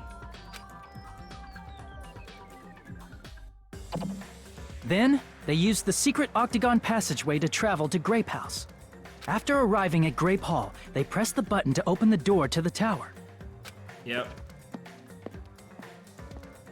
When that happened, the elevator-like floor of the tower began descending, and Nekomaru's body was still inside, dangling upside down in midair from the wire. Yep. That's so crazy. Oh my god, I don't even know what to say about that. The killer entered Grape Tower to see if their setup was successful. Yep. And placed a hammer on the floor to look like the weapon, then wrapped a chain around the back door. Yep. This was done to make us falsely believe we couldn't enter the tower from Strawberry Hall. Yep. With this, the killer finished their setup and tried to go back to their room using the secret passage, so they could craft their alibi when Nekomaru died from the fall. But something unexpected happened. Fuyuhiko, who saw Nekomaru earlier, was still at the lounge. Yep. As a result, the killer couldn't return to their room, and with no options available, time ran out. The lounge's wall clock alarm started ringing at 5:30. Well, actually 7:30. Yep. To avoid a worst-case scenario, the killer was forced to appear in front of Fuyuhiko with the others. He says the others, when literally the others is literally just Kazuichi. Man, I'm really sad about this, though. Gundam was fun. When the wall clock's alarm rang, that was also the same time Nekomaru was waking up. I will say, though, a fair few of my favorite characters are still around. Chiaki, Sonya, Nagito, those three I really love. Kazuichi's fun. Not one of my favorites, but I like him. I don't love him, though. Akane's fun. I like her. I don't love her. I'm in the same boat with Akane that I am with Kazuichi. I mean, Akane and Kazuichi are, in more ways than one, kind of the Hina and Hiro of the first game, since they're both still alive. Kazuichi's like a little bit of a mix between Hiro and Hifumi, because he's also a pervert. But, yeah, and then you have Sonya, Chiaki, and Nagito are goated, and I'm forgetting someone. It's Sonya, Chiaki, Nagito, Akane, Kazuichi, Hajime, and who's the seventh character? We should have 7 left after Gundam dies. Who's the other character? What the hell? I hate when I do this. I can't think of one character. He woke up while he was still hanging upside down, so he couldn't help but sway his body powerfully. Oh yeah, Fuyuhiko. I don't know why I keep forgetting Fuyuhiko. Fuyuhiko's one of my favorite characters. Fuyuhiko's great. Yeah, I would say Fuyuhiko, Sonya, Chiaki, and Nagito are all great. And then you got the two idiots, for lack of a better term, even though Kazuichi is smart in some manners. Originally, the loop of wire was only supposed to slip off the doorknob. But because there was a heavier load than expected, the doorknob ended up breaking. But there were a lot of characters that are gone or about to be gone that I really loved. Pekko was great. I had the Pekko profile. At the time of recording this, I still have the Pekko profile picture. I'll probably rock it a little longer, but it'll be gone way before this video's up. Gundam. Teru was not that bad, actually. Byakuya, of course, the GOAT. Ibuki was one of my favorite characters easily, as you guys know. And I actually like Kyoko a fair bit. Like, I'd say I like Kyoko more than, like, probably Akane, and Kazuichi's a weird one. I don't know exactly how high I am on Kazuichi, but, this has been a really fun game, and the characters have been great, and I'm so excited. It feels like we're about, like you said, the opening act's about to end. The last two chapters are probably going to be the end game, and I can't wait. We're about to exit the mid-game. Nekomaru fell from the 4th floor all the way to the 1st floor. And the mid-game's been really good, but I'd almost argue maybe the first two, maybe the opening game and like the first two chapters, maybe I'd take 1 and 2 over 3 and 4. I'm not sure. Very well might it. He crashed into the pillar, which decapitated him on impact, and died. Well, it didn't really decapitate. Well, I guess it did. Yeah, I guess. Yeah, I guess. That's the way to put it. The sound of Nekomaru's impact echoed throughout the funhouse. Yep. However, by this point, the killer's plan was about to fail, thanks to the broken doorknob and Fuyuhiko. This is such an elaborate plan. Holy shit. Meaning, the killer is someone who wouldn't have heard the alarm if they were in the deluxe room. They also wouldn't have been able to return to their guest room, because Fuyuhiko was at the lounge. That only leaves one. Oh my god. That someone is Gundam Tanaka. I can't think of anyone else but you. Oh my god. I love how Hajime was making a face like that. Splendid. That was splendid. For a mere human, you did quite well. Stop. Stop it already. Stop using weird words to avoid the truth. Yep. Or I'll friggin' kill you myself! I cannot believe it. I just cannot believe. Yeah, she really bonded with Gundam. You killed Nekomaru? I cannot believe something like that. And that's the other thing that's gonna break him, because he really did care about Sonya. You don't wish to forgive me? Do you feel regret? Then finish it! Cast your impure votes for Gundam Tanaka! My beloved, deadly foes, let the voting time begin! I guess that's all we can do. He's really... I can't believe his character hasn't broken yet. He's really Gundam Tanaka until the end. I'm really surprised. I hope we get some lore about him or something, but I'm really surprised he's kept character. Not where I thought this would go.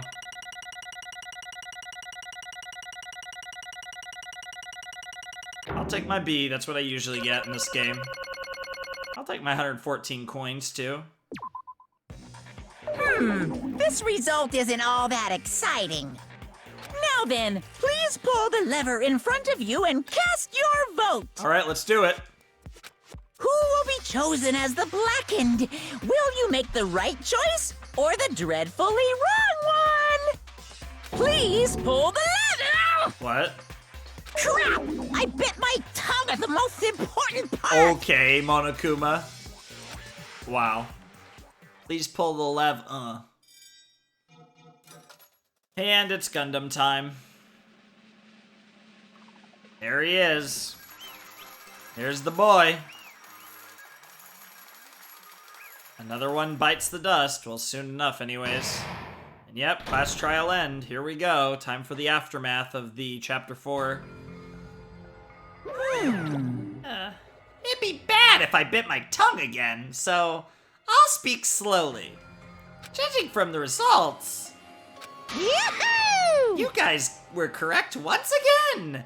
Getting 4 in a row without any mistakes is a splendid achievement.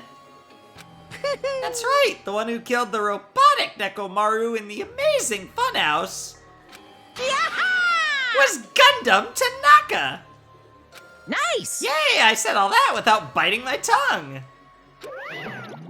Now then. Now that we've decided who the killer is, let's do this execution already and get this over with. Hold on. It's true the class trial is finished, but that doesn't mean the incident is over. We can't finish yet until we hear it from Gundam. Jeez.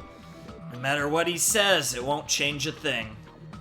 Well, I have no right to stop you either, so do whatever you like. Fall, my tears. Why do you want to talk to the one who has lost? The loser merely leaves. It would just be unnecessary for me to say something. Listen well. Is what I would like to say, but for honor's sake, I shall correct one thing. Correct? How pitiful. You guys said I made Nekomaru powerless without fighting him. That, however, is a great mistake. Huh? Fine. Nekomaru did fight. That is no mistake. Because he fought, he lost and died. Damn it! Lost and died? This, too, must be the will of causality. If he was just trying to cling to life, there are many ways he could have done so. However, he did not allow that. You. What do you mean? Explain. Fine then. Then I shall reveal it all. Let's make history. Within the final dead room, I discovered the secret of the funhouse. And I devised a killing plan, utilizing that secret. By tampering with all the clocks in the building, I succeeded in luring Nekomaru to the tower. And this is what happened.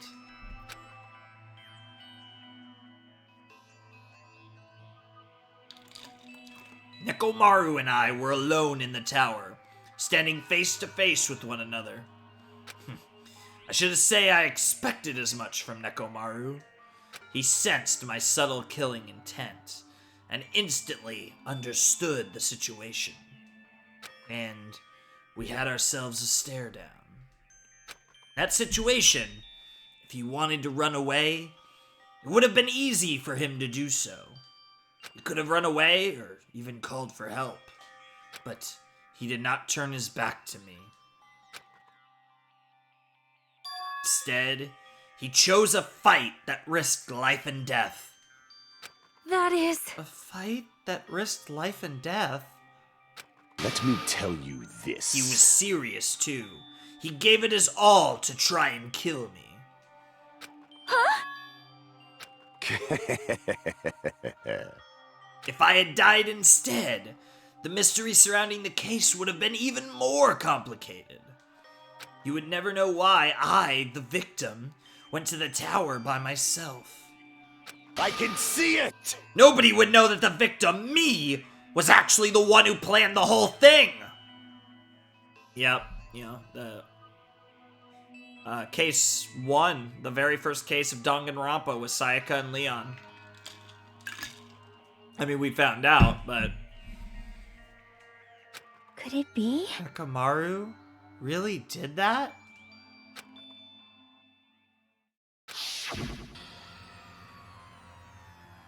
Sensing even my subtle killing intent, as expected of you, Nekomaru. Oh my god.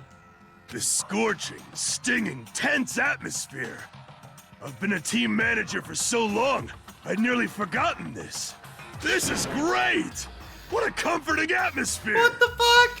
Oh my god, he thought it was just sparring. That's a great line. And what is your reason?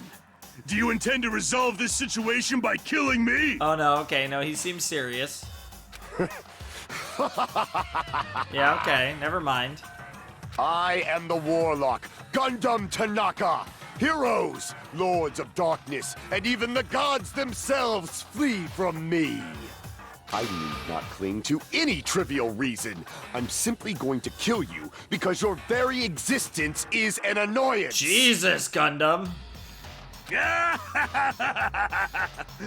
You'll drench your soul with evil until the bitter end, huh?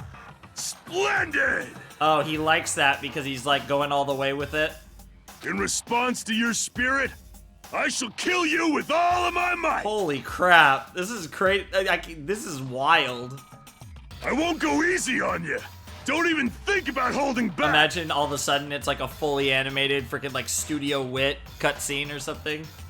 Don't waste your breath on cowardly tactics. Give me everything you got. I could have named any really good Japanese animation studio, but you know. First one that came to mind, I don't know. Thought of Attack on Titan. Nekomaru Nidai, your blood will drench the foundation of my empire! Ironic word, foundation. But That is... why? Why did you fight? We are all friends. Why couldn't you stop this? Even if both sides agreed, it was still wrong. I will not argue. I have no intention of forcing my values upon you. Let me tell you this. However, I must say this. What's the point of living if you're just waiting until you finally die? Yeah, that's exactly what they were doing in the funhouse. You weakling! There's nothing courageous about that. That is abandonment, a mere feeling of resignation, and that's exactly what they were doing in the funhouse. He has a point. I mean, there probably was a better way to go about this, but he still had a point.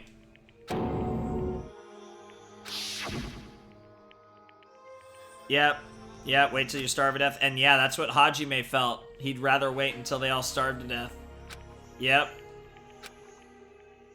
Yeah, and Nagito was like, you mean you'd rather die? Yeah. Fall, my tears. Ever since we were locked inside that building, everyone had been dominated by that feeling of abandonment. However, nothing is born from resignation. That is simply a reason to give up. If you flinch, you will die! Giving up on life? That's just an insult to life itself. Interesting. This is a very interesting motivation, Gundam. Let me ask. Have you fools heard of the term dog eat dog? Of course he would bring up dog eat dog. Cannibalism? Fine. In zoology, cannibalism is a commonly observed phenomenon. Many creatures at some point in their lifespan engage in cannibalism. Listen well. That is what it means to live. If you say killing for the sake of living is evil, then what would you call giving up on life itself? That's honestly, I mean, it really, it doesn't forgive him. But there's a difference between forgiving someone and justifying their actions. And this is not a bad justification for Gundam's actions. I shall engulf this world. And in the end, he was, he did the killing, and then he was like, yeah, it's them or me, and I'm gonna try and make it me, but I'll also accept it if they catch me, basically, is how it went. If a world would consider that justice, then I will fight that world with every last fiber of my being. Giving up on life and choosing death is nothing but a blasphemy towards life. I renounce you! It is a violation of the natural order. It is the arrogance of humanity. Wow, that's really deep. Oh my god, it's a direct parallel. Oh my god. Gundam and Sakura are opposites. Sakura sacrificed her life in order to, sort of solve the problem, right? And what Gundam's done here is he says there is nothing worse that a human being can do than give up. Give up their own life and just give up. That is a violation of the natural order. He's the breeder, right? He loves animals, and the only, animals don't give up. But humans, interestingly enough, and our arrogance, we do. And, because of the way our brain chemicals work and our emotional states, we get depressed, and in some unfortunate cases, we either kill ourselves, commit suicide, or we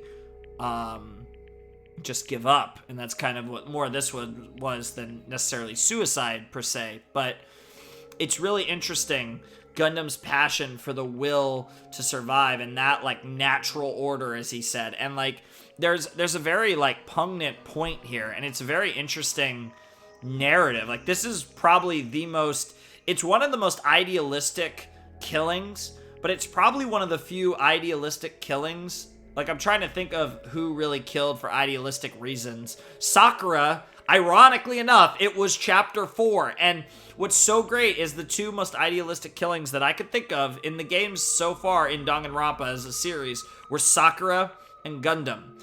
And that's the thing, they were both chapter 4, and they're perfectly opposed to each other. But in a weird way, even in totally opposed ways where they would hate what the other had done, they both represent the same. In a way, they both represent the same thing. It's crazy. That's crazy good writing. That's actually amazing. That's brilliant. Are you saying all that to try to justify what you did? No, that's not what he's saying. But it sounds like Nekomaru felt the same too. That's why they fought, right? Yeah, that's the point. Damn it. Yep. Fine. That man had the courage to die when he needed to die. That is why he challenged me to our battle. Regardless, as I've already said, I do not intend to force my values upon you fools. I have betrayed you all. That is the absolute truth. Fall, my tears. But even so, don't you think it's a better alternative to slowly starving to death here? Oh. That belief is why you committed your crime? Hey, what about the final dead room? Did you do the Russian roulette too? Of course he did. Let's make history. Unlike Nagito, I only did it once, but... compared to my battle with Nekomaru, that was mere child's play. Well? After listening to you talk for a while, I'm starting to think that, well, it's also because you unexpectedly admitted your crime without much resistance. Gundam, don't tell me you didn't sacrifice yourself for our sake, did you? I can't believe you would ask such a foolish question. My name is Gundam Tanaka! Just who do you think I am? I am Gundam Tanaka, history's greatest monster. My cursed existence is feared by all mankind. There's no way I'd sacrifice myself for the sake of you fools. Fade like dust in the wind. Not in a million, not in a billion, not in 10,000 billion years. In the name of Panda-ammonium, it is impossible. Is that it? Then I'll just leave it at that. He's gonna let him have this.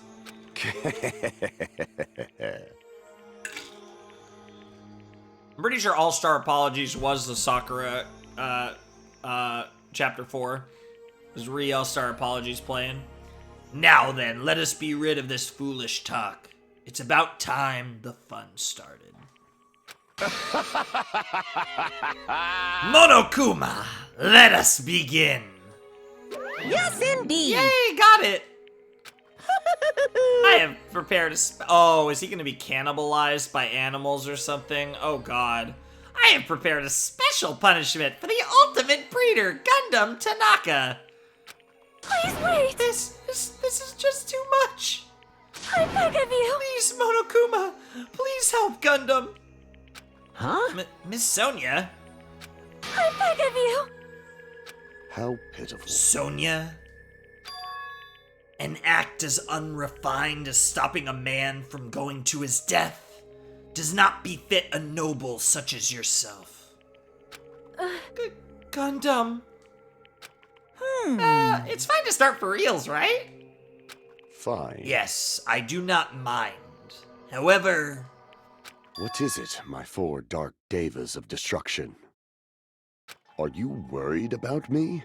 Oh, my feared 4 dark devas of destruction. That is not like you at all. Is he gonna give them to Sonya? However, there is no need to fear. In this world, I am only a temporary visitor. I actually really like that Gundam's... He's held it. He was Gundam Tanaka to the end. And it really shows that... I mean, yeah, there's another side to him, but it really isn't nearly as much of an act as it might have been. You might have thought. I was simply visiting for a moment, and now that my duty is complete, I must return to the darkness. Wow. What a line. That is why, until the very end. Pride, conceit, courage, insolence, fearful of nothing, daunted by nothing. Let us laugh uproariously! Let's go, Gundam. That is Gundam Tanaka! I shall stick with my evil until the very end! Let's do it, Gundam. Open sesame pandemonium! I shall fill hell with true hell! What a line. I shall fill hell with true hell. I mean, he's really putting on the performance, though. He's really hamming it up. Let's give it everything we've got! It's punishment time! Here we go.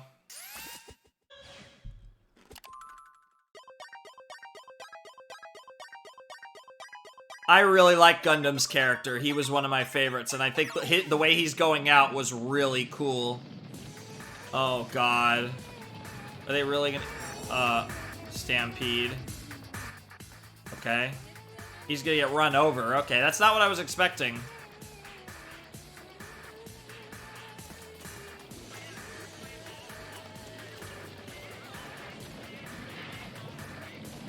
Oh my God. Is he...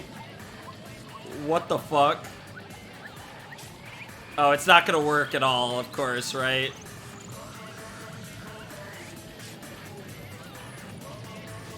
No way. What the fuck?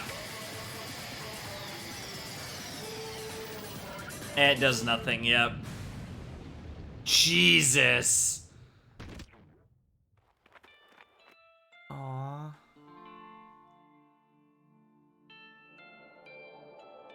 Oh my God. Oh my God. Oh my God. Oh my God. Oh my God. Oh my God. He wanted to go to hell. Well, that's not where he's going. Oh my God. Oh my God. That's an anime reference. I know that's an anime reference to something. That has to be. What the Wow. That was actually really sweet. That might have been the sweetest death we've had in this I was about to say show. In this series. Gundam. No. No! Even after Gundam is gone, the spirit of his parting words still lingered deep in our chests, and this feels like a turning point. Just like in the last game, this feels like Sakura and like her suicide and what she was willing to do felt like a turning point. This is a little different, but Gundam might have been that spark that leads the remaining characters to the end. It's very comparable, you know? I mean, I guess it's a little different. But, you know, you definitely have a lot of the same analogs here. And, yeah, I mean, this is quite a final group. If this is, I mean, we had 6 in the last game. I doubt we're going to have more than 6. So I imagine at least one of these characters is still going to die. Probably more, to be honest, but we'll see what happens. I don't know. Don't give up on life. Did I misunderstand what he meant? then what's the right thing to do? I don't know. No matter how much I think about it, I don't know if I'll ever be able to answer that. Damn it. Damn it! I'm so pissed off. I need to throw something. Damn it! You all spent so much time worrying about each other. Thanks to that, things ended up like this. I still have no voice for Akane. You're all full of shit. Every last one of you. But the biggest piece of shit is me. The worst. Why am I so weak? Oh. It's such a downer. Clearly. But still, even though we feel this way, we still gotta do our very best. You are right. This time around, we must move forward. We must continue to live and believe in our friends. If not, You are right. Gundam will most likely crawl his way out of hell. I presume he will be very cross with us. You're right. Well, not out of hell. But other than that, you're right. We shouldn't just stand here. I mean, it's not like this is over. We still have to do it. We still have to finish this. For the sake of our friends who have died, we need to finish this once and for all. So, don't just stand there. Stand up and walk. Move forward. Live. If you don't, everyone who fought and died will have died in vain. We can't allow that. Hey! How long are you guys gonna stand around chattering? I'm so curious about Nagito's sauce. He hasn't said anything about it for a while. The class trial's over, so it's okay for you to hurry back over to Jabberwock Island. However, the killing school trip will proceed as usual, so make sure you know that. Wait! Hold on! How much longer are you gonna keep doing this? Until there's a winner? Seriously, how long is he gonna keep doing this? Or until the countdown, the quote-unquote bomb, that's obviously not a bomb, gets to 0? How long is this going to continue? Now then. Alright, after feeling down for so long, I finally feel refreshed. Let's hurry back and eat some food. Man, you really do get over things fast, Akane. Jesus. Hey! Hold on a sec. That mood shift is too damn fast, man. It's not like that. Well, you know, it's like Gundam and Nekomaru said. That's what it means to live, right? Huh. She's certainly something else. Seriously, I'm starving. Hey. Then let's go back for now and eat. And then, after we're full, let's sleep as much as we want. Right? And then, let's do our best again. Yeah, you're right. Wow. Nothing, not a single word from Nagito after the trial. With this, the class trial has come to an end, and once again, we return to Jabberwock Island. The size of our group has definitely diminished. Yeah, we're down to 7. We got the 3 dudes, the 3 girls, and our protagonist, Hajime. So, you know, 3.5 dudes. But despite that, even if it was just the rest of us, we did our best to stay upbeat and have fun together. I like Hajime quite a bit, too. I didn't even mention Hajime when talking about characters. I actually like Hajime. I think I like him more than Makoto. Makoto's weird because he did grow on me near the end, but I think definitely like Hajime more than Makoto. Of course, our optimism was only superficial. And at that moment, we were able to forget about the dark despair looming before us. However, the only thing I was worried about was him. He wasn't there. He suddenly disappeared from our sight. Yeah, Nagito?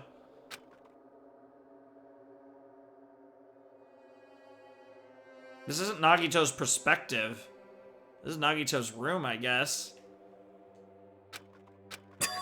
Yep, I'm definitely lucky. Never expected to obtain so many valuable things from a simple game of Russian roulette. Oh my god. Thanks to that, I was able to learn the identity of our true enemy. And before everyone else, too. But it's just too funny. I mean, one could tell that I was lying. There's no way the file had just Hajime's information. Yeah, that makes sense. Well, I guess they were too busy with other matters. Or maybe they've reached their limit. Regardless, I was saved. Things would get complicated if they found out. Anyway, I can't forgive this.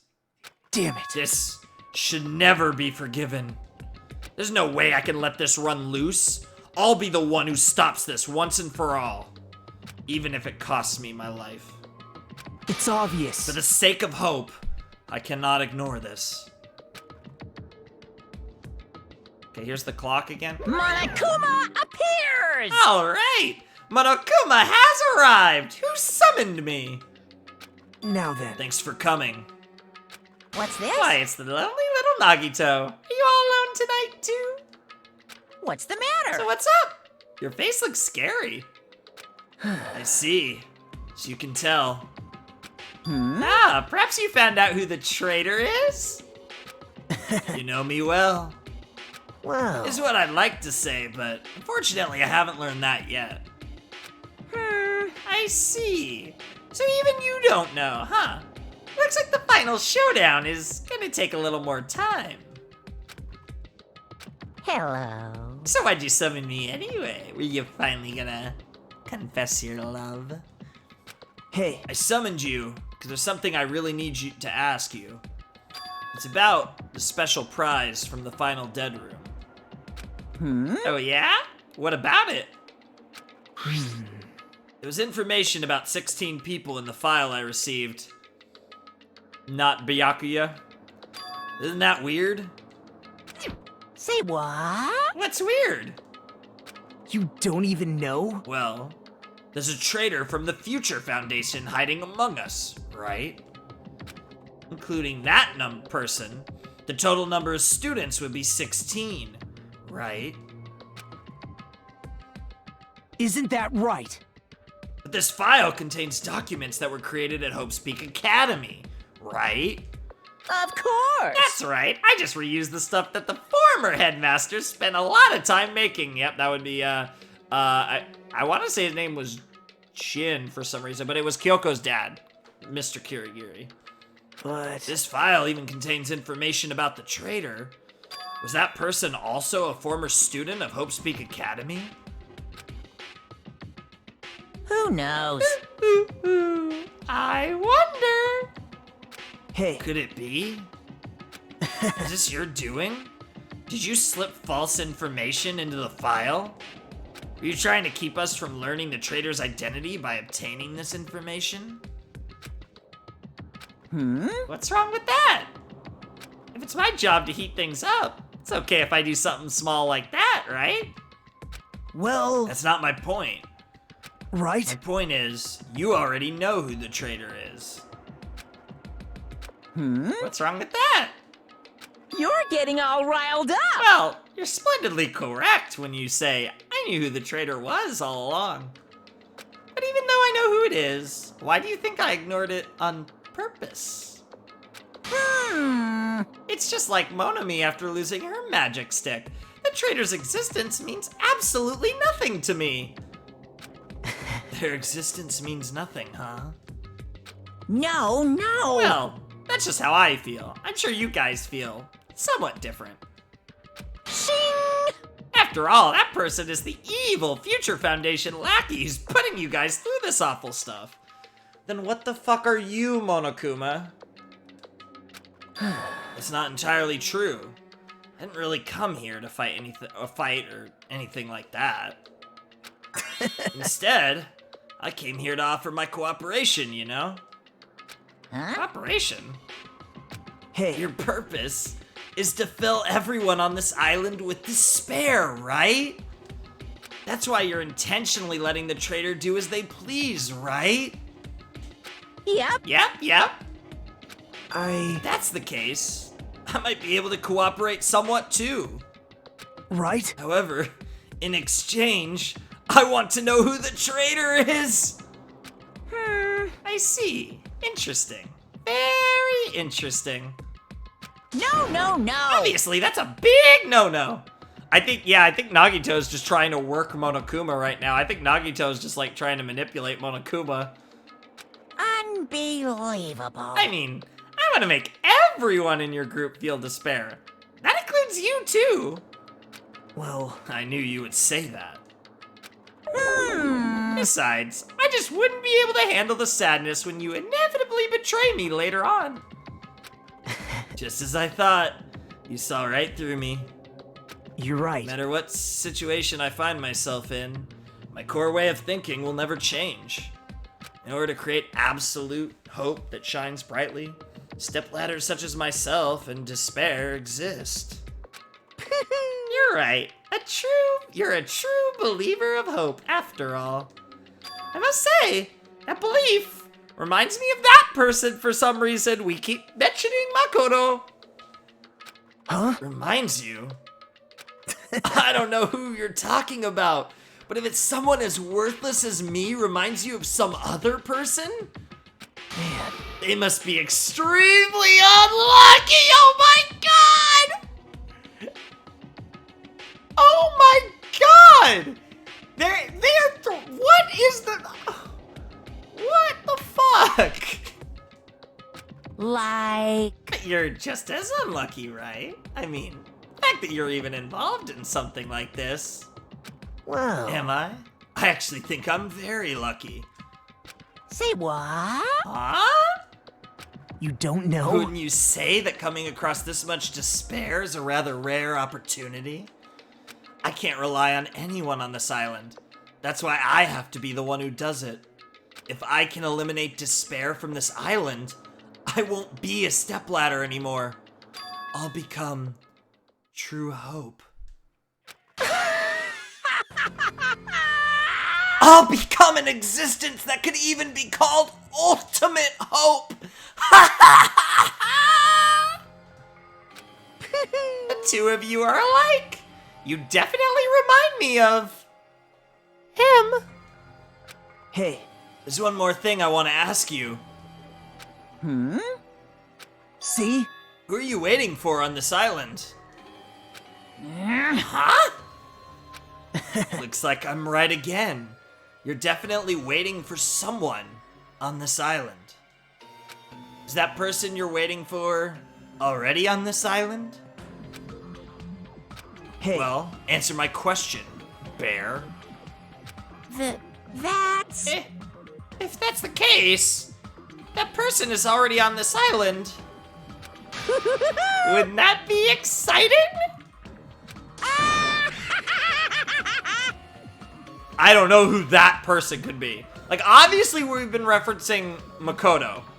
Like, obviously Makoto and Nagito, there's something there, I guess. I mean, they even have, like, the jacket similar, they look similar, same VA, like, it's so creepily similar. And of course, the lucky student thing. I'm so curious where that's going. But, I don't know. I really don't. Like, is it... Maybe it's still not completely possible that somehow it's like a bastardized Makoto who was like altered in some way. I don't know. It's not gonna be that. But the thing is, that's so weird about this. Here's the thing. The traitor's one of the remaining 7. And we have to assume it's not Nagito because I don't think it's Nagito. So now we have Sonya, Kazuichi, Chiaki, Hajime, Akane, and Fuyuhiko. I am pretty much convinced it has to be Chiaki or Hajime. If it's Akane, like, Jesus Christ. If it's Kazuichi, Jesus Christ. Sonya's the only other one. I really don't think it's Fuyuhiko. The arc, I mean, it would be interesting if he, if that was like, but Sonya, Chiaki, and Hajime, and Sonya's definitely a distant third. I'm Chiaki 1, Hajime 2. That's really how I'm feeling, and that's how I've been feeling for a while, and that hasn't changed. And the longer they both survive, the more I feel that way. Are we gonna get something else here, or is it just... Okay, we're just gonna get to see what the clock's at now. How many days? What are we at?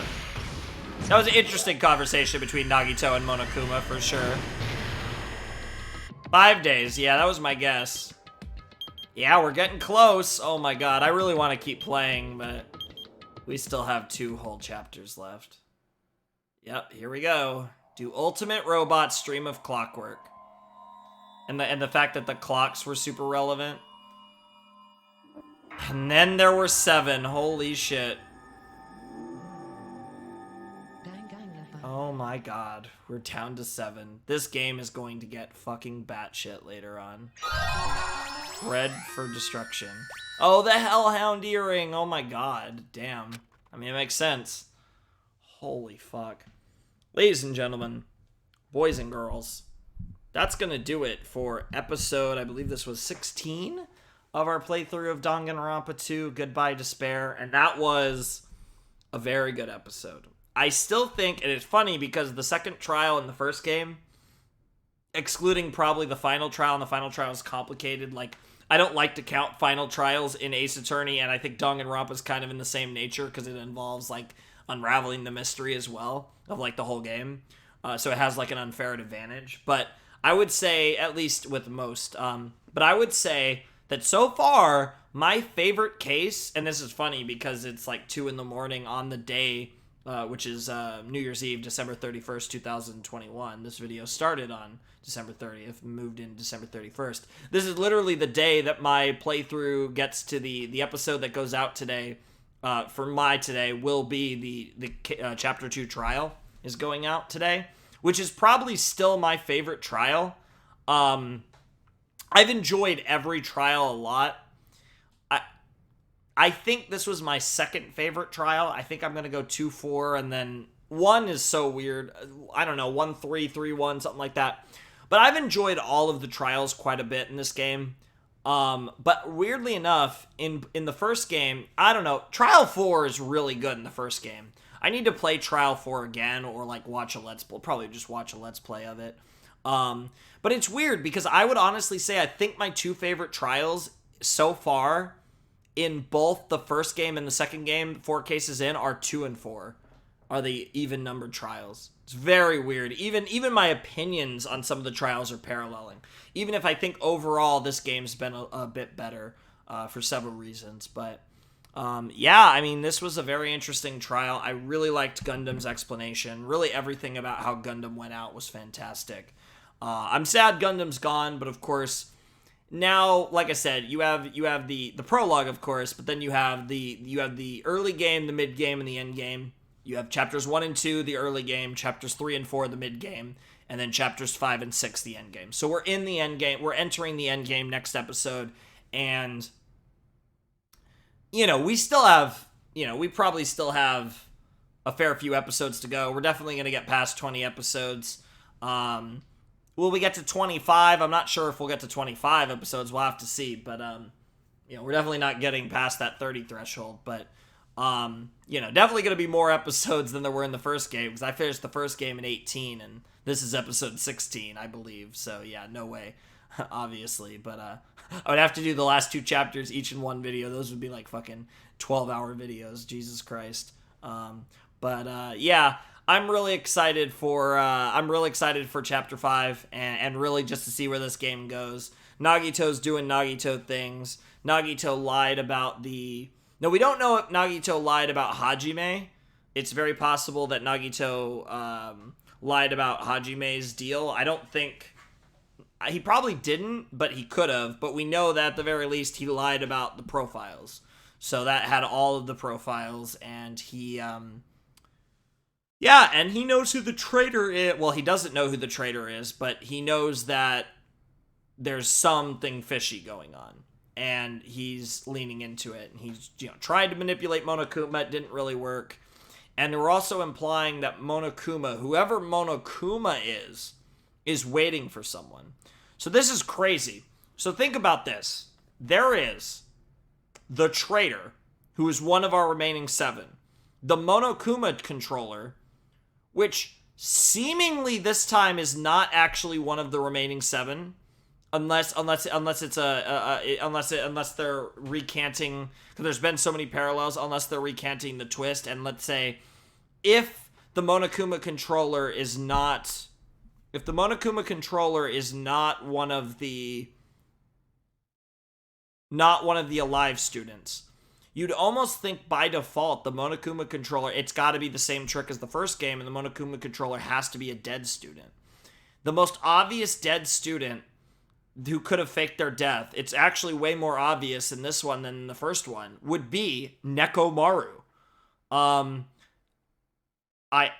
It's crazy, but when you really think about it, we never saw Nekomaru die, and then we saw Robo Nekomaru. It's fully plausible that the real Nekomaru was remote controlling Robo Nekomaru, and then Robo Nekomaru died, or something like that, and that would lend itself to Nekomaru still being alive. So it's possible that Nekomaru is Monokuma.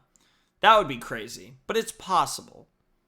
But if, and the logistics of some of that's kind of weird, but it would have been in the first game too. The only thing is, so the traitor has to be one of the living students.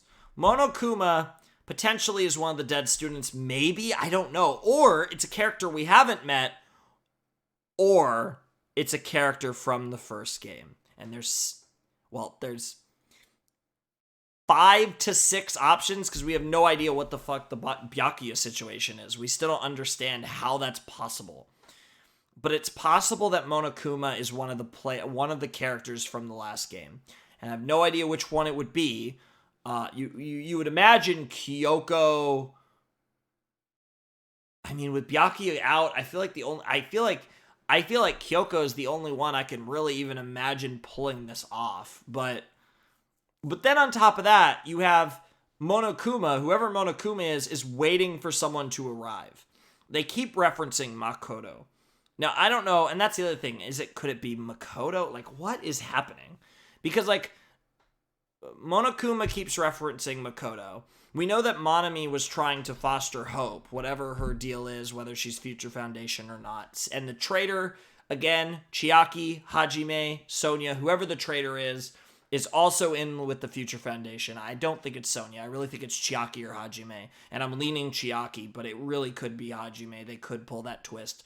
But it would be weird if it was Hajime, because we've been in his perspective the whole time, and he really doesn't remember. I don't know what they're going to do. Like, Hajime, there's going to be a twist with Hajime, but I don't know what it is. Like, the most obvious thing is to be like, oh, he's a traitor, and they've teased that a bunch in the game. I think it's Chiaki, because Chiaki, it makes sense when you look at the evidence. 1, because she's super smart. 2, she's super reliable. Like, she's a really good. Like, if she's a spy, she's really good. She's always telling us to push forward. Like, she's done a tremendous job. She's managed to stay alive. And from a more meta context, she's the ultimate gamer girl. Like, she's sweet.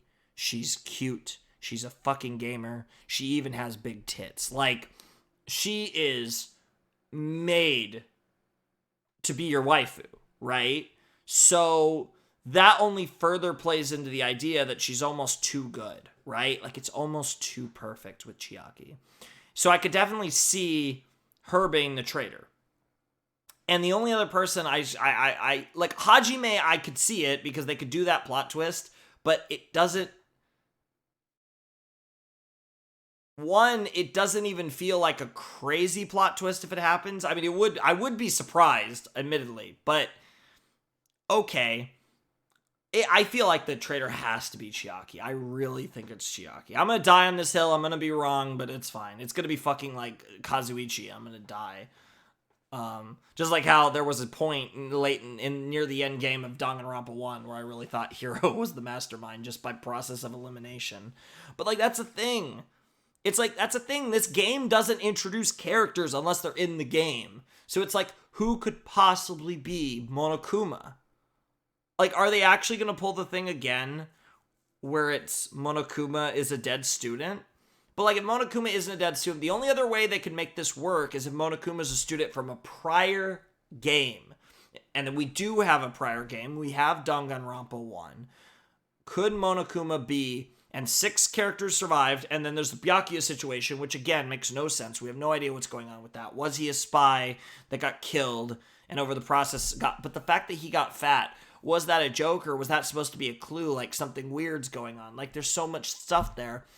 And then that's the thing. We know nothing about the status of the other 5 survivors of the killing school life. Makoto, Kyoko, Hiro, Hina, and Byakuya and Toko. There were 6. I don't know why I said... Oh, wait, I said other 5. Yeah. I meant to say Hiro, Hina, Toko, Kyoko, Makoto. We have no idea what happened to them.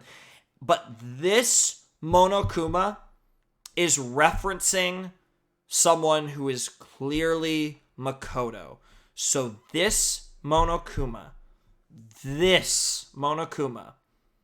knew Makoto. Which means that you would have to think that this Monokuma...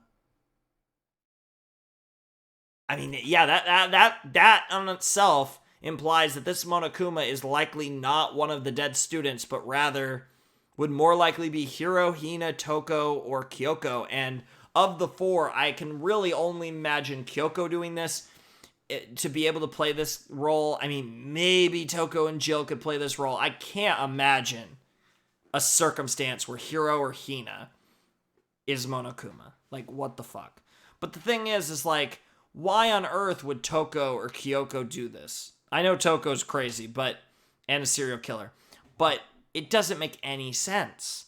But there's no one fucking left. There's literally no other characters. Maybe the person coming is Makoto. Maybe it's Kyoko. Maybe it's Toko. I don't know. There's no... that's the thing that makes this so crazy. There's no characters left. So, and I'm just thinking, the way these games are structured, they're not going to introduce a character at the 11th hour. This was the same problem with DR1 and Who Was the Mastermind. They're not going to introduce a character at the 11th hour. That's where the twist was so good with the Mastermind of Danganronpa 1. Because they're not going to introduce a character at the 11th hour. It's the same thing in this game. They're not going to introduce a character at the 11th hour. So it's like my options are so limited. I literally have 7 options. And possibly the characters from DR1 maybe could potentially play into at least one of these 3 solutions. But the traitor's gotta be one of the surviving students. Monokuma, I have no fucking clue. But like I said, I just want to throw out the Nekomaru possibility because it's a possibility. I don't think the game's gonna go in that direction. Because I think it's right to be suspicious of that, which is why the game's not gonna go in that direction. And that someone is supposedly coming or has even already arrived on the island. What the fuck does that mean? And how does this all relate to the Future Foundation? How does Monami fit into this? Now, Monami being, controlled by... It would be ironic if Monami was controlled by Makoto, but, that actually would make a lot of sense. Even though... Because I could see that. I could see Makoto, even though I kind of wish Makoto would learn more. I don't know. What is the Future Foundation? There's so much that this game has to explain. I swear to God, if it doesn't, and I have to wait until I fucking watch the goddamn anime, I'm gonna throw something. I understand that there's gonna be, I don't necessarily expect everything to be resolved, but I pretty much want most of my answers fairly resolved. Because the first game dicked us down with that ending. And that's the one thing I'm afraid of about this game, is that that's just going to be their style, and they're just going to be Keck W and give us another ending like the first game. I really hope they don't, but I definitely want answers to some degree, and I hope we get some good sauce. So I'm really excited for what happens. I'm so excited for chapters 5 and 6, and yeah, it's crazy because you guys won't see this for a while. Probably this will probably be going up in mid-February, maybe even late February. And I'm recording this, it's 2 a.m. on New Year's Eve, so it's going to be a while. But whenever you do see this, hope you guys are having a lovely 2022. Hope you guys are enjoying whatever other videos I got going. And hope you guys enjoyed Chapter 4 of Danganronpa 2, my Let's Play. I had a lot of fun, even if the final dead room made me kind of want to kill myself. I can't wait till I'm playing a game that's literally just fucking escape rooms, and then I actually will kill myself. But maybe it'll probably be fun. But yeah, I've had a lot of fun with Chapter 4. I'm so curious where this is gonna go with Chapter 5. I'm also wondering if Hajime or any of the others might even... I'm wondering if anyone else is going to actually try the final dead room, assuming we can go into the funhouse back and forth, or if or we'll see if the funhouse is like unaccessible. I'm assuming there's the locations from the last chapter that are going to be relevant, like the castle, and there was one other location. I think it was Monami's house, or it was like the whatever it turned into. But there's gonna. I wonder if those locations from that will be relevant, because I think in this that was. Yeah, that would have been the 4th island. So at this point, we should unlock the final island. Yeah, the final Mono Beast should go down, which means Monokuma should be out of Mono Beast because Monami should defeat the final Mono Beast. And then we should unlock the 5th island. And then we have nowhere places to go. So it's going to be interesting to see how these final 2 chapters progress, because we should be exploring the final location of Danganronpa 2 in the next episode. Not just the next chapter, but the next episode. So I'm hyped for it. I hope you guys are hyped for it. I had a blast with this part, and I'm excited to see where this game takes us, because the end game is approaching. Anyways, links down below in the description, Discord, Patreon, if you want to hang out in Discord or support the channel on Patreon. You guys know the drill. And yeah, that's pretty much it. Ladies and gentlemen, boys and girls, those of you who have not decided, without any further ado, it's time for me to bid you adieu.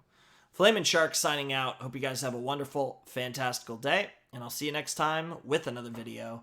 Thanks for watching. Peace.